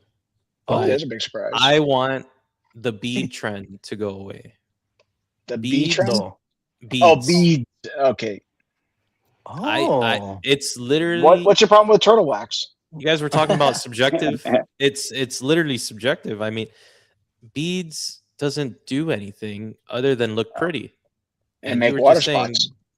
Exactly. That's my main problem with it. Like one of the biggest problems I see from the cars I've dealt with is mostly water spots, and it's because they're using typically some cheap spray wax from a car wash. But even if you put a coating, you'll still get those hard water spots, and if anything, you get them even more because it's beading so much. But if you have a sheeter, which I respect Detail Co, because they're actually making a sheeting product, and not a lot of people, necessarily make those because it doesn't get the best marketing. But I think a lot of good go did away them, though. with beaters. They're switching out their coatings for a complete beater though. So and they said they made the coatings to be more sheeters and the foam sealant to be a sheeter, but I think they are switching it. But I respect it nonetheless. I think sheeters is the way to go. I don't see any world you would want a beater unless you want it to look nice. So, but that's what we want. It's good looking nice. I don't know, but it's so nice in my area where it never rains. I mean, when it does rain, it storms, and I can have a nice day afterwards and wash the car. So I'm not letting. So it's very subjective. I do like the beads and I do like the sheets. I said it was controversial. And sometimes have a nice bowl of beans and have a nice sheet. I like beads every now and then, but I mean, if I'm putting a coating, I would much prefer it to sheet, and then maybe a topper do the beading temporarily. See, I'll say I like beading while I'm washing, because the Yum 6 is definitely a beater, and I'm coming back to the camera for this one. The beading helps the panels to stay wetter longer. It was 102 degrees today. And if I was washing the Bronco, I washed my sister's Nautilus, and if the panels sheet, you got to remember, I'm not really using drying aids. I really don't need them. They're fun to use, but I just flip a coin, really and truly for me. But when they're beads, they kind of stick around. So when I go to dry, it's I don't know how to explain it, but it's a lot easier for me to dry it when there's beads as opposed to when it all just sheets off and I've got little streaks here and there to kind of half-ass re-wet, and then I would need a drying aid because now I've got kind of little streaks here and there. So yeah, there you go. I see both sides of it though, but me personally, I would like a sheeter. Yeah. And I saw you, Vic. You said I can't be a hater my whole life. I'm sorry. I'm sorry you feel that way. Yes, he can, Vic. Yes, he can. Challenge I like being the devil's advocate all the time. Well, an interesting thing on the sheeting, because I was like all about trying to find just a coating that would sheet. And I mean, there's like maybe 2 or 3. I mean, you get kind of the hybrid ones, like, thick was kind of a hybrid. And I think clean is kind of along those lines, pans coating. It's kind of I saw it was more of a self-cleaning. It didn't bead like, I don't know, it was kind of a hybrid I saw, but yeah, I was chasing that. But then the crazy part was once I put Yum on, and the slickness was just, I mean, it was like, because I had, 4 different coatings on the Boxster, and the knit, you could kind of see how it would move. Well, then with that Yum, it was like night and day. That just like, the thing would just take off. And it was like, so all of a sudden it kind of opened my eyes saying, okay, I'm not sure if beading or sheeting really is the answer. I think it's more the slickness. If it can maintain that slickness, it's going to self-clean, and you're not going to have the water spots. But it may not look, because I'm not always that impressed with the way Yum looks when I'm washing it. I don't know. It's kind of one of those. But the biggest thing is every time you touch it, though, it's slick. I mean, and that's why I don't like toppers, because I believe the topper actually degrades that slickness, because it's just got that special, it's already designed there. Yeah. Yeah, like Alvin was saying, Chemex snake oil is a sheeter too. I respect the old one. Yeah. I respect. I'm not impressed by snake oil, to be honest with you. And I love Bob, and I love his company and all that stuff like that. I'm not that impressed with it either, but he goes off the same philosophy as I do, specifically because he's dealing with real cars and like real trucks that they actually need to stay cleaner for longer because they're going on such long trips. And he does believe in the sheeting. If only he could come out with a ceramic coating. But I saw Venom. I thought Venom was going to be a lot better because of the graphene and stuff. But I actually like the old non-graphene version. To me, that had a better performance. So I never tried the old one, but the new one didn't really impress me at all. I can send you some of the old one, and I bet you'll. The sad part is then you got something that you can't get on. I got a whole 32 ounce I got to use up. Yep. Yeah. So as far as trends for me, I think the biggest one lately that's got me, that's been grinding my gears is like everyone's just copying one another in the fact that everyone's going to now be a chemical company. Everyone's going to have a podcast. Everyone's going to have a blending company. It's like, dude, this market's saturated enough. Do we really need to have this many people doing the same thing? You know what I mean? Is that a dig at a particular company or something? No, that's it's not a dig at one particular person, because trust me, there's a lot of people out there doing the same shit. So that's what I mean by that. I mean, do you want me to name names? I can, but I don't think it's necessary. No, we don't need that. Like, no. Make sure you stick around for the disclaimer. You're on to the end. And this will be our last podcast. And look, no one. I'm not saying anyone's doing it wrong. I'm sure everyone, like the people who are doing it, there are companies that are doing it really well, and there's companies that are not doing it so well. But that's not my point. My point is everyone's doing it though. So it's like, oh great, you started a company that you're limiting who you're actually doing it for. You know what I mean? Because there's only so much people out there that are trying to start their own brand. Do you know what I mean?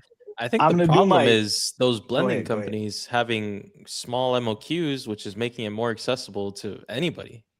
It's just making the problem bigger. Yeah. I'm going to do my best Ulysses impression and ask you, like, why does it bug you that there's so many? Is it because you're on social media and it's just you're getting bombarded with it? You see it on YouTube? Yeah, I would say that's fair. Is it because you like to buy stuff and when something comes out, you're like, yeah, damn, now I got to try this? Or kind of, I used to be like that, but self-control type thing, like that's all something you can do within yourself. No, you have self-control problems. What are you talking about? I think it's like more of a fatigue thing. Yeah, that's a great word. Thank you, Alvin. That's probably what describes my feeling about it. It's more of a fatigue thing. Okay. Yeah, and I think I made this analogy before. It feels like the craft beer scene where everyone was coming out with their own beers and everyone's making their own blends, but at some point that market kind of oversaturated and crashed too.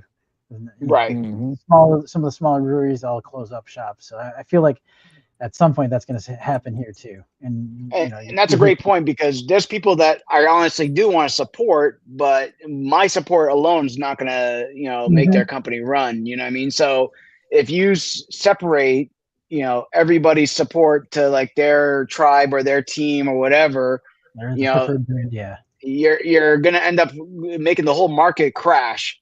And it's like in the meantime, like the companies that really had a good chance to make a go of it, they suffer in the meantime, Yeah, and a couple of small good companies will get lost in that too. It ruins it for the enthusiasts too. There's too many options.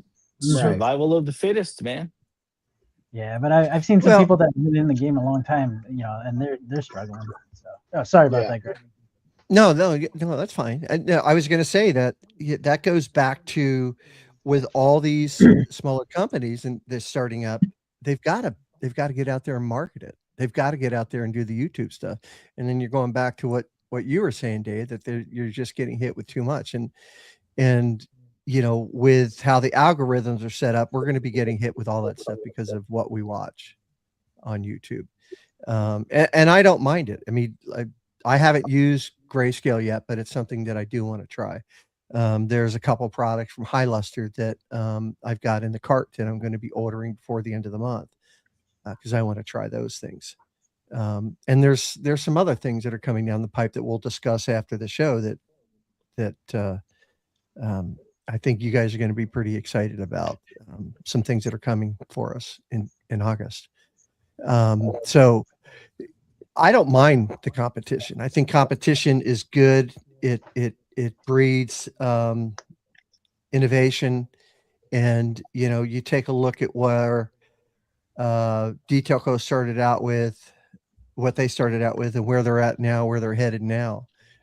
To me, it looks pretty impressive, and I can't wait for my stuff to get here and give it a try. And being out there with I don't even remember what month it was, February or March, and seeing what they have coming with respect to the coatings and the stuff that Eddie showed everybody, taking the coatings off. Nobody's doing that stuff now. Gary's like, I could have used that shit today.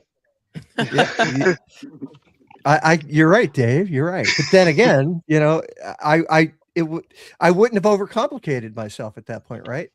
Hey, I need to take a coating off. I don't have to polish this car because it already looks great.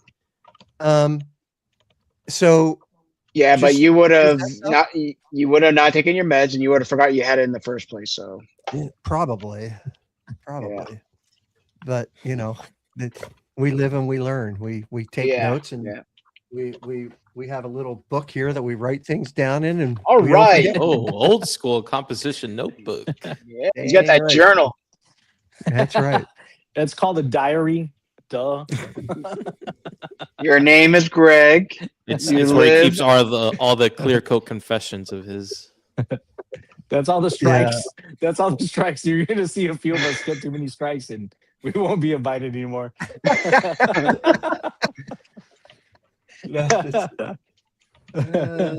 No, just notes. I just take notes. That's what it is. That's what she said. Dave's Number on time out. 78. Yeah, he's writing down like the Gen Z knowledge, like bet. He's writing down the definition of bet. What does this mean? He's got the Urban He's like, I need to Dictionary in write one of that his down. I'm gonna tabs forget. open. Noah, bet. Yes, Dan, I do have 2 ounces for you. All right, so Greg, if you get Corey is saying if I get a gallon of Blue Crush, I'll buy 16 ounce off of you. So will I. So will I. And hey, let's give it up for Corey getting the Mafra tattoo. Yeah, Tattoo and the foam cannon.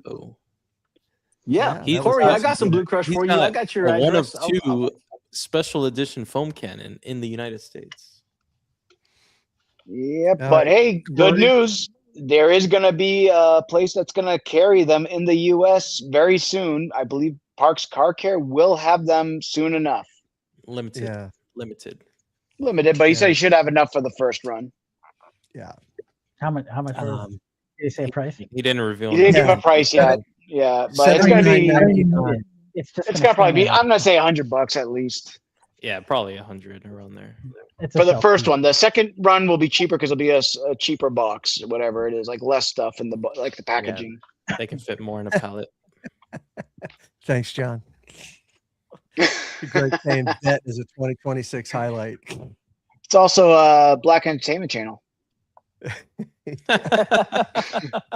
All right, so we have a few questions. Yeah, everybody get your questions in before we head out for the night. First one. All right. Glossy Chris asks, anyone tried the Turtle Wax Pure Beads? Seems very hyped to me. I did see Chelsea vid today. Interesting. I've only seen what I've seen on the YouTubes, and yeah, I'm not really interested. I got enough crap here that I'm gonna work through what I got before I buy more stuff. He's not lying. I tried it. It's not slick, but it does bead. Yeah. So I was trying to figure out how I can make it slick and keep putting something on top of it. But So let me ask you this, Alvin. If you say it's not slick, and I'm assuming that you tested the slickness right away, and there was beads right away. Mhm. Did you go back 24 hours later or 2 days later to check the slickness? You can tell it. Like I run my hand across the panel where I have the spot, and you can definitely tell where it's at. It's probably on the same composition as like those car washes that use the protective wax type crap, and they make it hydrophobic, but they do not make it slick. Yeah. So that's what it basically is. What's up, Franco? When you talk about slick, are you talking about? This is for everybody here. I had an issue with that with the Yum 6. Yum 6 stopped being slick to my bare hand on a clean panel. And I was like, oh, this ain't very slick. What the fuck, man? I ain't feeling this. And it beaded, and it looks fantastic. It's still deep, glossy, blah blah blah. Go to wash it, under the sponge mitt, nice and slick. When I'm drying it, it's still slick. Once it's dry, and under the towel, it loses a little bit of slickness. But how do you gauge the slick? Like when this isn't slick to that versus having a towel and you're using, how do you gauge slickness? Like how does that? So that's a good point. So I tried it under the towel and with my hand, but I didn't try any soaps. So under the towel with the dry off, it was not, it wasn't smooth. With my bare hand, but I did not try with any soaps. That's with wash media. That's very it's hard to say it's slick with wash media because is it the mitt doing it? Is it the soap doing it? Well, of course, it's the yeah. Of course, that's the lubrication from the rinseless or the shampoo. But when the dry off, if you're using Yeah, Sans detailer, right. but Usually I go by towel. Like I get like a oh, soft okay. towel, and you can like see stuff like gliding off your panels if you were to put something on like a suede block on your panel, and it would just friggin' fly right off the panel when Oh, it's super okay. slick. Because I just recently decided that's how I'm deciding the slickness, towel feel on a dry, Yes. safe, clean, dry panel. That's how I'm gauging the slickness as opposed Right. to bare hand touch. Yeah. Yep. Yeah, I mean Franco. That's a good point and a good comment. And I would just say to hold on to that thought for a couple weeks. Okay. Okay. Okay. Okay. So Greg's saying shut the F up. No, I'm not. I'm not. Just remember that. Um, okay. So next Easy one, for you Dave. to say.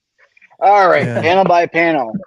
Asks, can you be a detailer if you if you don't care about cars? Can you be a detailer if you like skinny scratches or shiny Skinny. scratches? I was gonna. What the hell skinny have to do with it? Shiny scratches on, and you just clean them. Yeah, you could be a detailer. I mean, if you're not getting paid to take scratches off, then let them be. You could be a detailer. It doesn't mean you're a good detailer. Yeah, that's true too. Yeah, I think there's got to be a passion about cars, right? I mean, I have a friend who had a family member that was detailing, and they weren't into cars, but they were great at cleaning interiors. They hated cleaning interiors, but they loved the results of what they were able to get. Yeah. And by the way, there's a difference between detailing and washing your car. And it's in the name. It's all Thank about the you. details. All right. Thank you. If you're not getting into the details, then you're not detailing. And it doesn't You're a mean you car have to make washer. money. Yeah. It's not about making money. Yeah, you're a business if you're doing that. And we have people that wash cars and make good money out of that, and we got people that detail and make good money out of that. But Yeah. if you're an enthusiast or a home gamer, if you're just doing a quick car wash and you're happy with that, great. You're washing your car. Nothing bad about that, nothing wrong about it. But if you want to be a detailer, it means you actually got to get into the details of things. And it doesn't mean you have to correct scratches, but it does mean you need to clean more than just, foam, rinse, foam, and done. You got to, do the whole ball of Door wax, jam. basically. Yeah, door Engine jams bays. and engine bays and wheels and all that stuff. Mm-hmm. I love me a Yeah, good engine bay clean. yeah, I do too. And ever since I got Motor Blast too, that's just put me up over that. But the Were second you the second motorboating? part of yeah, the second part of panel by panel question is, can you be a detailer if you like shiny scratches and you just clean them? Now, it all depends on what they're paying for. I mean, if I get a car that, and again, I'm mostly a weekender, but I do probably 10 cars a year, and I'll make some money off of it for things. But if I'm getting a car in that has scratches, and the last car I did had scratches on it, I'm not buffing those out. They're not paying for it. They're paying Mm-hmm. for a wash, clay, and seal. That's it. So they gave it to me with scratches. They're getting it back with scratches. And we all Um, know Greg's motto. It's either going to be gas, grass, or ass. He's getting paid one way or the other. I don't want to I tell you haven't how heard I paid for my M6. that. Great, came over here. I haven't heard that since the '70s, Dave. That's yeah. That's my feeling on it. I mean, what are your guys' thoughts? Oh Yeah, I yeah, mean, yeah, I yeah. couldn't For have me, said it it's better myself. yeah. mhm. You're gonna get into the door jams. Like when you get your Grass, car gas, and or you ass. look at it, and your floor mats are clean, and you've gone that extra mile to kind of brush off the pedals and the infotainment screen and everything just dialed in. When you get it, you're like, holy shit, this looks a lot. This looks better than the day I bought it, and you didn't even polish it. Yeah, yeah, that's detailing. Yeah, hell yeah. Yeah. He also just wrote in the chat, I don't think you're a detailer unless you have a customer. Well, you don't have a business if you don't have you could be business. you don't You have can a be your own business customer. if you're doing that, but it doesn't mean you're not a detailer. I mean, I Yeah, could there's detail fighting one words car. right there. Yeah, weekend warriors are definitely detailers. Yeah. Yeah.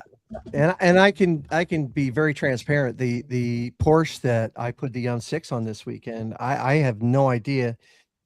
Even their BMW had all these scratches on it. It was just amazing. I could not believe the amount of scratches.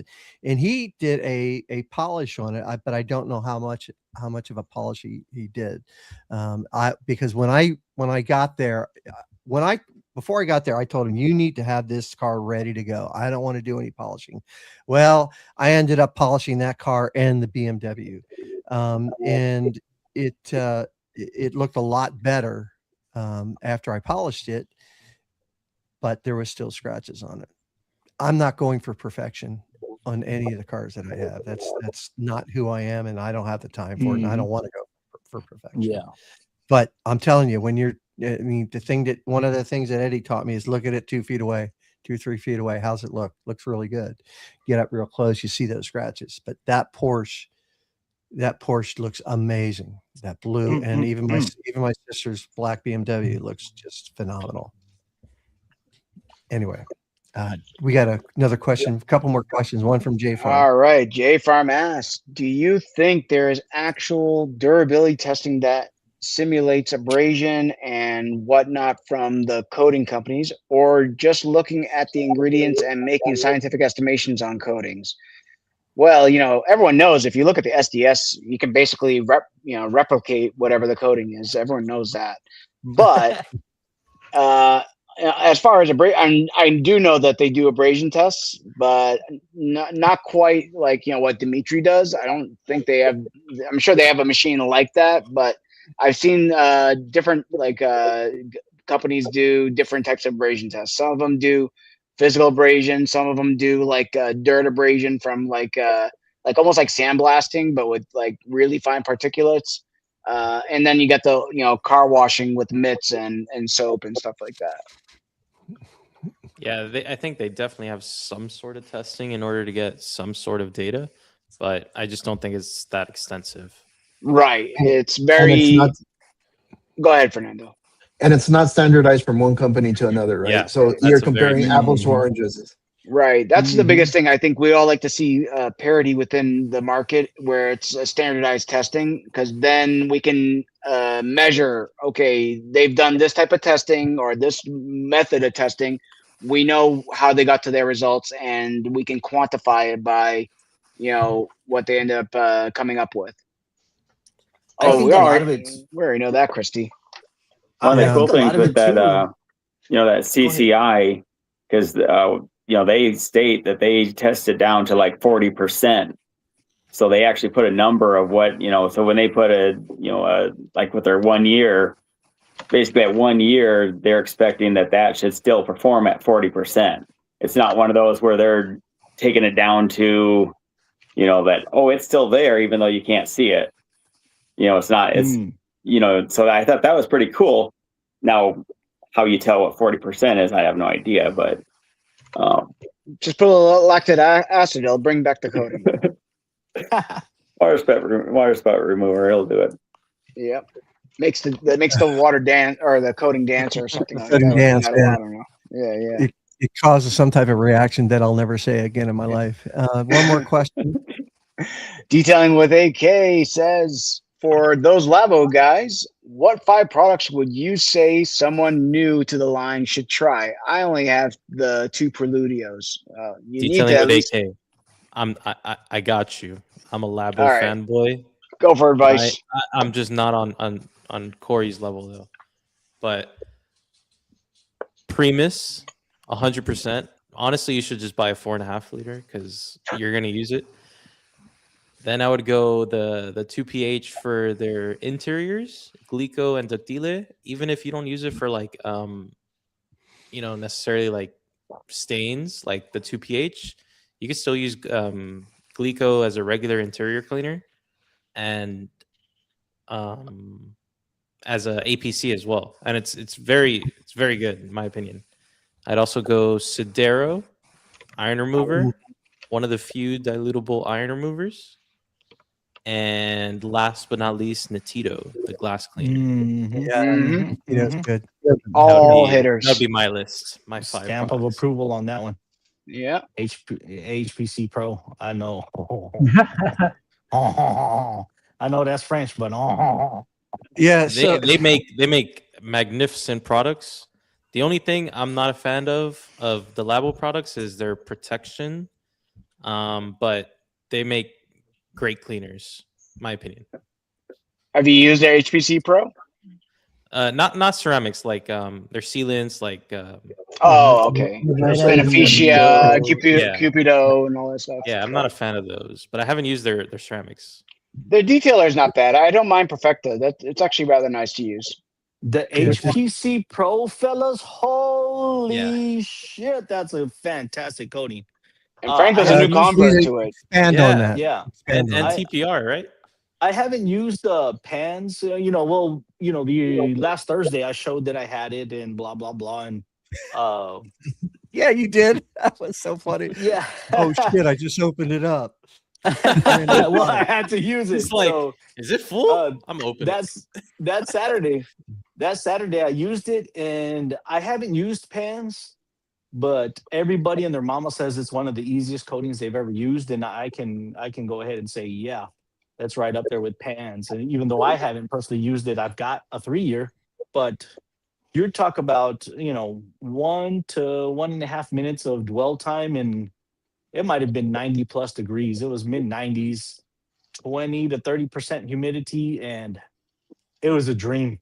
No high spots. Well, I'll actually find out if I have any high. So for me personally, I always find the high spots the first time I wash it. So, but I was going from one panel, like wiping, leveling, and then going 6 inches the next panel to just make sure. And it was slick to the touch. It wasn't grabby. It's a beautiful coating to use. Holy crap. Yum 6. Right up there with Yum 6. Yeah, just what about how does it look? It looks fantastic. On the Mazda, oh man, it is I would say, versus Yum 6, because that is the last coating that I've used on the Bronco. I would say Yum 6 still has that deep, rich, wax-looking gloss to it. And not because I put waxes on it as toppers, but that's what sets Yum 6 apart, is the look it gives afterwards. Yes, HPC is a kind of a classic cool glow. Of course, warm glow, cool glow, but it's in between cool and warm. It's a fantastic looking coating. Yeah, easy to use. Pretty, but you use the Pro. Yes, I did use the Pro. Now he has to get certified, or he has to start bothering people to help him get it. Yep. Yep. And I want the 50 mil. I want to be certified so I can buy the 50 mil. So if the Pro was so easy to apply, imagine just the regular one. It's probably absolutely. Easier. Yeah. And Corey sent me a clip of somebody testing the hydrophobics on the HPC 2.0. I believe that was it, not the Pro. And I was like, holy crap, that looks fantastic. He said, yeah, and that's not the Pro.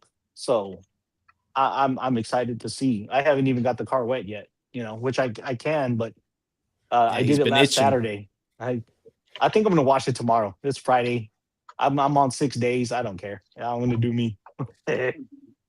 When's your vacation over? Next week? On the 13th.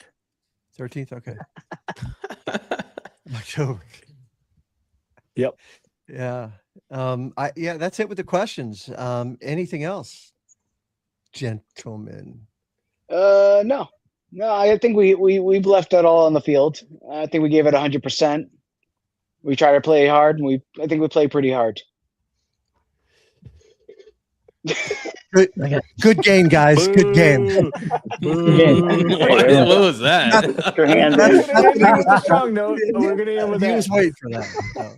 So with that, we will let you guys go. Thank you very much for tuning in. Come back next week. We have some big things happening this summer.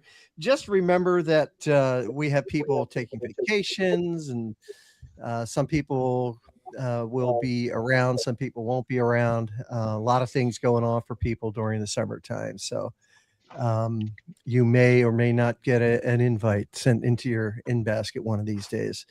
But thanks again for tuning in. We really appreciate it. As always, please stick around for the next 45 seconds. Especially today. Especially today. And you guys stick around. Just got to tell you a couple things. Important. Well, yeah, not real important, but exciting stuff. So, all right. You guys all take care. Have a great week and weekend. We'll see you next week. Peace. Peace.